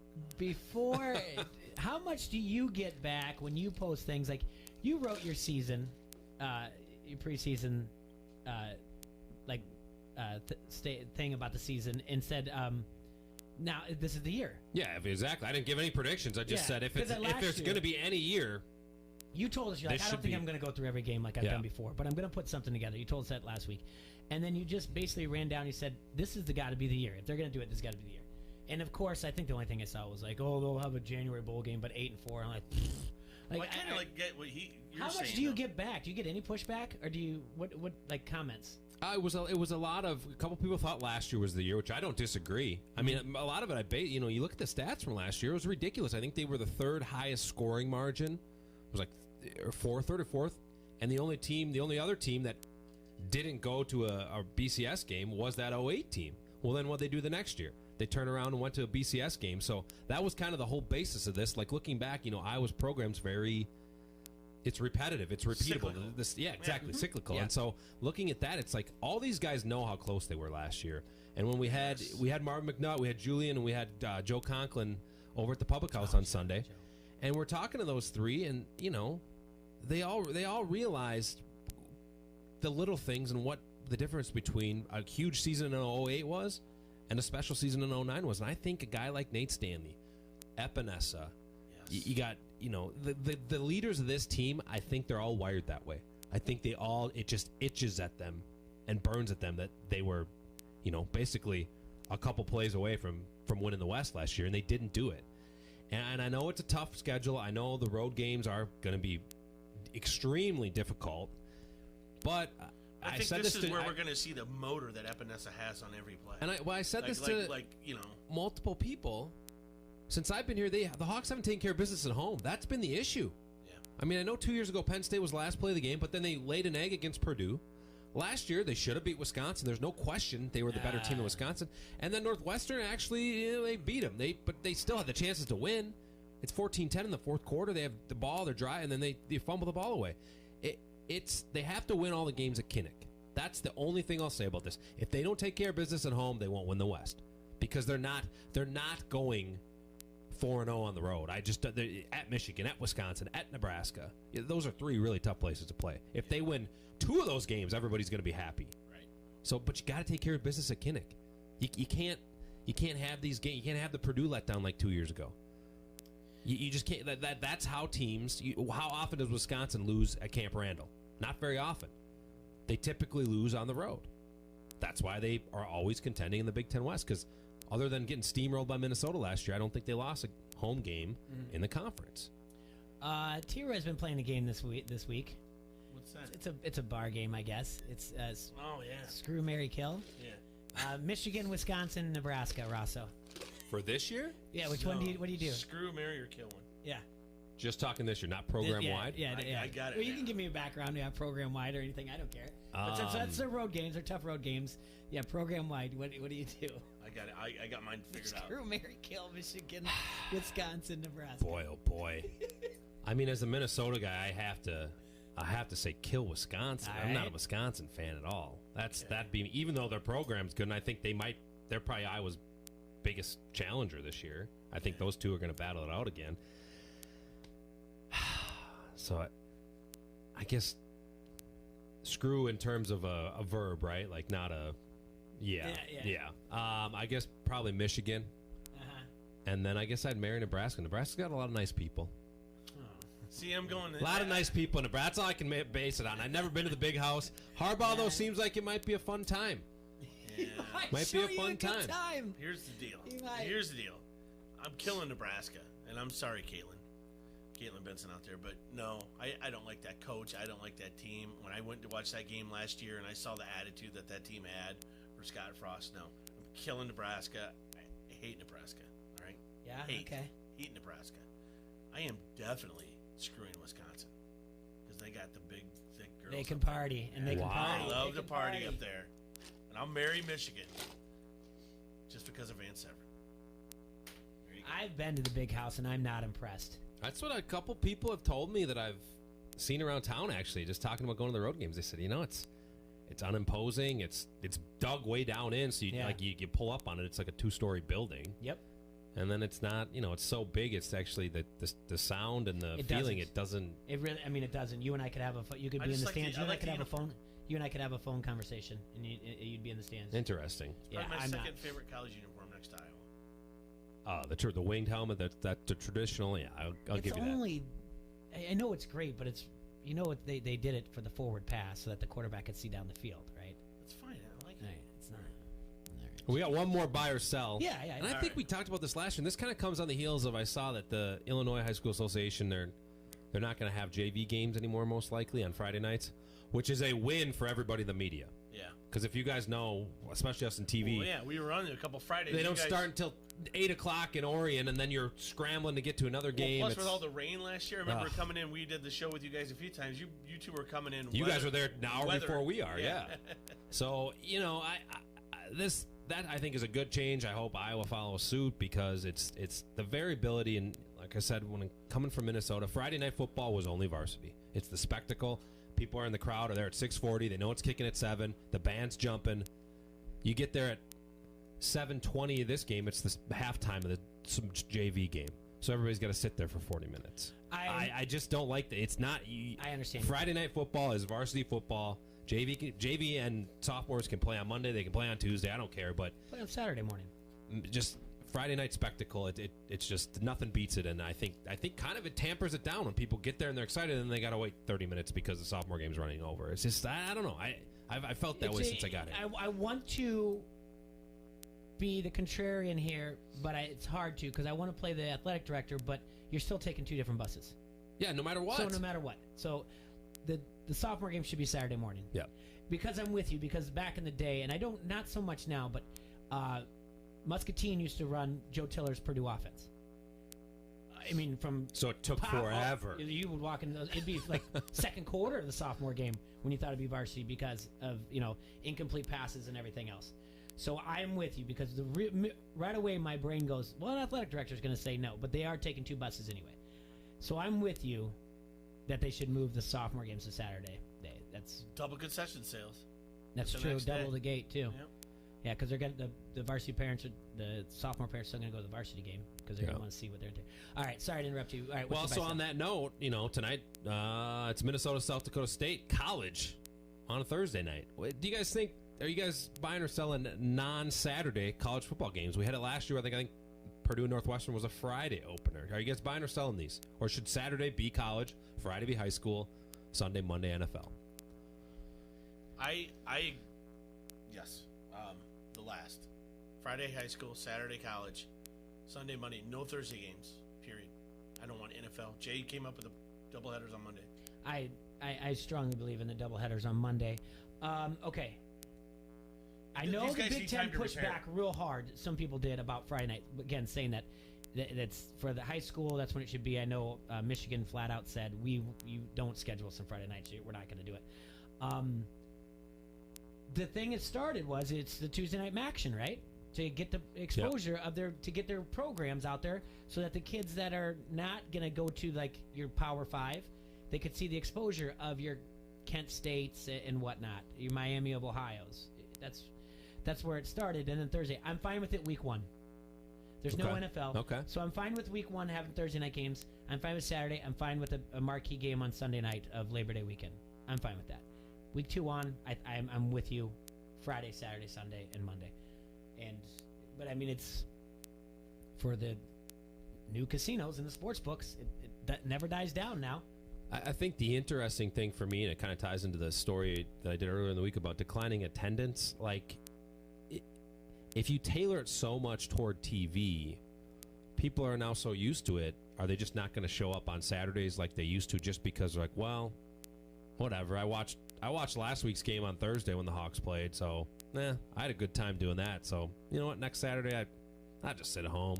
Is it part of it? Have we swung the pendulum so far to accommodate the television contracts and royalties that now you're giving up the game day experience, especially for college? Pro's always been like that. I was saying yesterday to Jay, you go to a pro game, it used to bother me so much. I've been on it for a few years. You get riled up, you watch a series, and it's a 3-minute delay. They punt, change of possession, 3 and out, punt, commercial. 70-yard touchdown pass, commercial, kickoff, commercial. That to me is why I dislike, and college is starting to become that way with all the stoppages, with the reviews. Now with the games, that college games always take about 3.5 hours now. It's like, I just think, not to mention the cost, but it's a long time to sit there when the action, there's a lot of delays. And I don't know, we talk about pace of play in baseball and how long baseball takes. Football's moving there. I'm because of the TVs. If they didn't have TV timeouts, Jay was saying you can watch the guy on the field, the TV guy with the red hat on who's always out there with his hands up, and then he puts his hands down and points at the ref like he can start the whistle. He's out there as much as the players half the time. Yeah. It's just so if they stick with these non-traditional schedules and the amount of TV exposure, like you're saying, and the amount of just games that are on, I'm with you guys. I buy. I think as many Saturday games as they can have, but I think we've crossed that It's bridge. just got oversaturated. I mean, it really is. I mean, that's you still have 4 days a week of football doing it the way we said. That's plenty. Yeah, and like you said, you can have some big games. You know, and if there's every once in a while a Thursday, you know, like I think Clemson, Georgia Tech tonight too. If there's like the first week or like one of the last weeks, exactly one of the last weeks, fine. exactly. But like, you can have like, and let's just say this: if it is these smaller conferences that want to get a little few things out, a Thursday small, MAC conference, something like that, game here and there isn't going to bother me. But it's the more the NFL thinking that they have to have Thursday games every week. That's ridiculous. All right, can I do my buy or sell? Yeah. Saturday's game opened up at a minus 21.5. Iowa favorite. It got moved up to 22 before moving down a whole point 2 weeks later to minus 21. Overnight yesterday, nothing moved. I mean, during the day, nothing moved with the announcement of Oliver Martin, but it did move since then. All right. It came up this morning at minus 21.5, so moved half point, and now it has moved a whole point. Within 2 hours after that, it is now minus 22.5. Are you buying or selling the Hawkeyes cover in the 22.5? I'll sell. Fairness never runs up the score. They'll win by like 21. I actually just looked before game, so 20. So it's moved a half point in the last 2 hours, basically. Because I saw 22 here when I was writing stuff down. You know what? I think for a while I thought they were primed to have kind of an opening game letdown, but I just think if the last 2 years the defense seems to always come to play in these openers, and I think that's going to be the same thing. So I think Miami Ohio struggles to get to 10, and I think Iowa squeaks out the cover. So I'll say this in the predictions. I think 35-10. I think Miami Ohio doesn't score a touchdown till the fourth, probably when it's 35-3. Kind of like last year, they pulled away from Northern Illinois, and then Northern Illinois scored at the end to get on the board. I think it could be similar. The only thing I worry about is all these unknowns on offense. Like, I feel like it could be like 2 years ago where the offense, and even last year, they didn't do much in the first half. It was, very minimal. That's kind of what I'm worried it's going to be more like a 21-0 ball game. It could be. So I think the defense shuts this team down, and I just think we maybe have a little bit of, all right, what are we doing? Well, we don't have the two great tight ends right now. We're feeling it out. Maybe we're trying to establish that run game way too much again, like we did the game last year. I don't know.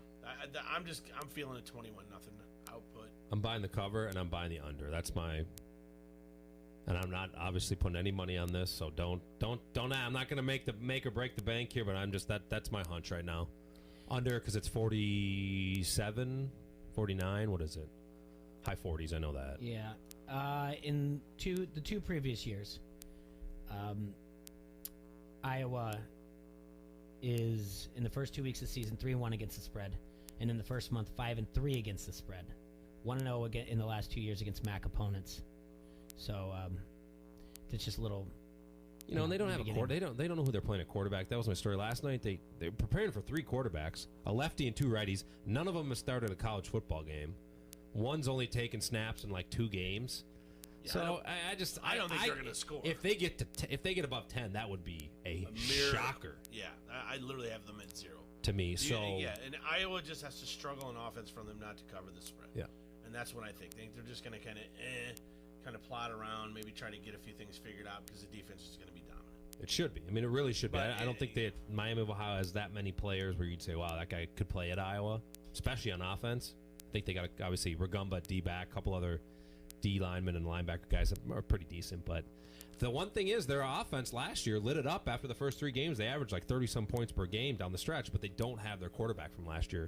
So it's, who knows? They could come out first drive and have a gangbusters drive. You never know, but I just think Iowa's defense is going to be good. Early this month, the over-under opened at 50. It quickly got hammered down to 49. Has moved as low as 46 at one point.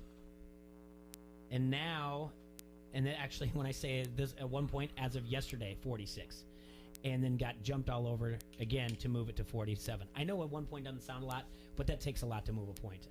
And I think you guys will, as you guys, we talk more about gambling, you guys will understand. It's not us three going in there and putting $100 down that's going to move a line. It's a Sharp in Vegas going in there and putting thousands upon. I mean, it would take us in the 30,000s to move a line, just being Yahoos out the street. But if a Sharp walks in with 1,500, they're going to raise their eyes.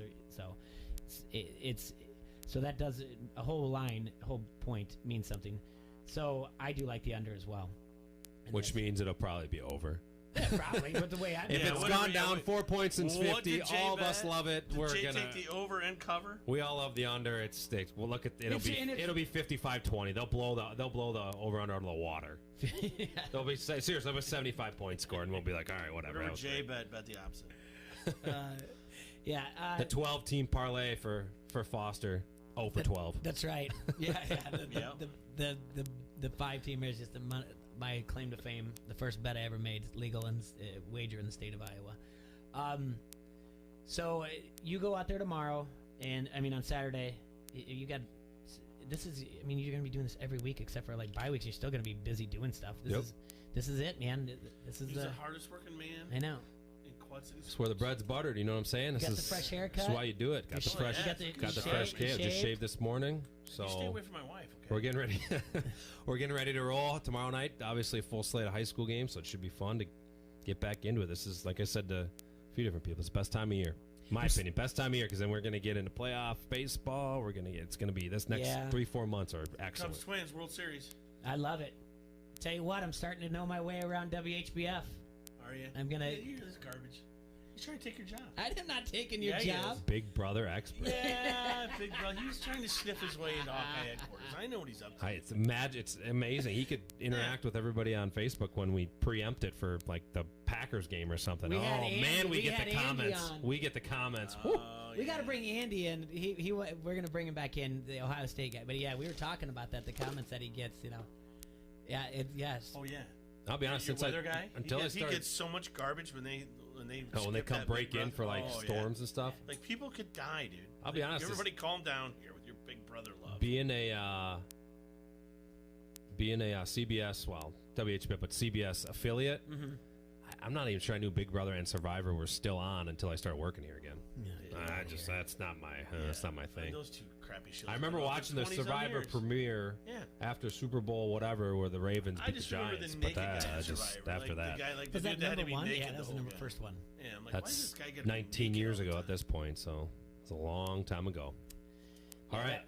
That was the first one. When do you want to go live on an island naked and get bit by bugs? No, pass. What's we're going into the season. Let's remind everybody. So who do you have winning the Big Ten East? Who do you have winning the Big Ten West? I don't even have like a Big Ten East prediction. I really think I don't think it's going to be Michigan. You don't? I mean, I just they haven't proven anything to me. I would say either Michigan State or Ohio State would be my East pick. I mean, obviously easy money would be Ohio State because they should have the best talent again. You just don't know how they're going to adjust to a new head coach.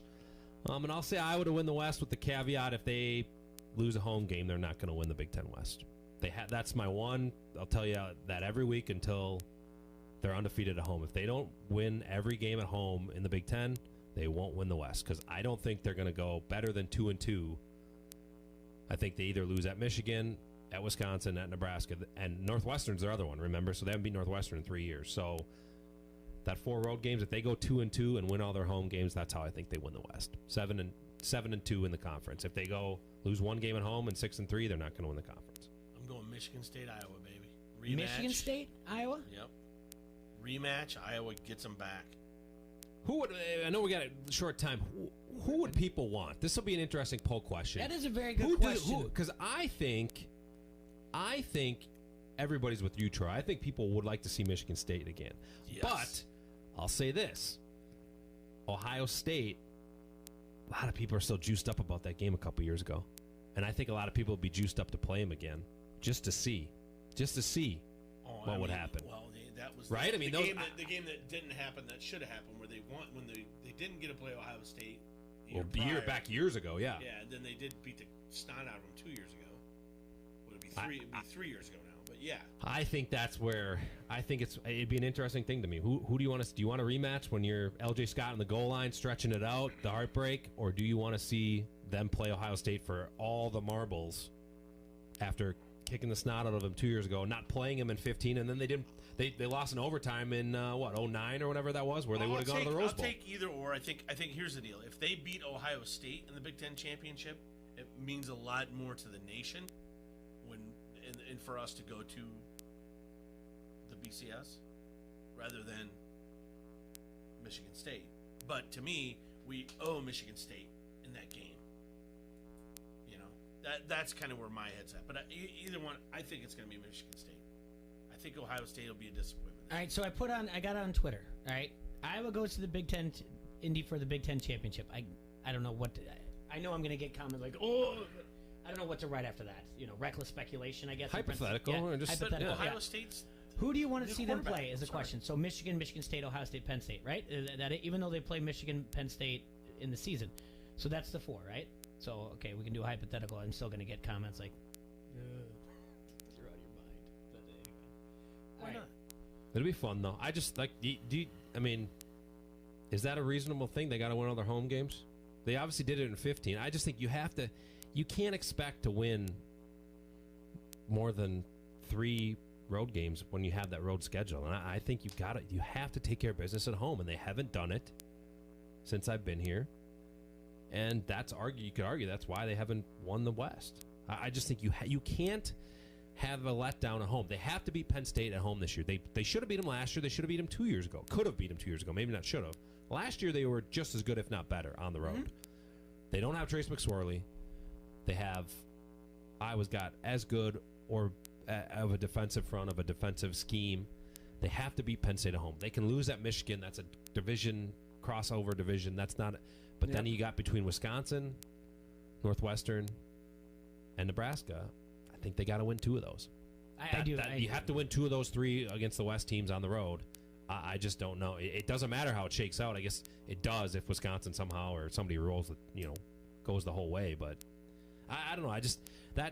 You hear it's a cliche in sports, but you take care of business at home. Yeah, and then you win it. True. You steal a cup on the road, and that's how they did in 15. They shouldn't have beaten Wisconsin in 15. Mm-mm. Fumbling in the end zone, no way. That's right. But they did, and they won the West. That's the recipe. All right, my man. We're in for hopefully a great season, good ride. Thank you so much for coming in. Thanks to DJ Jarvis for calling in earlier today. You guys, I'll be on tomorrow for 45 minutes. We're going to have a call in from Cody Hills.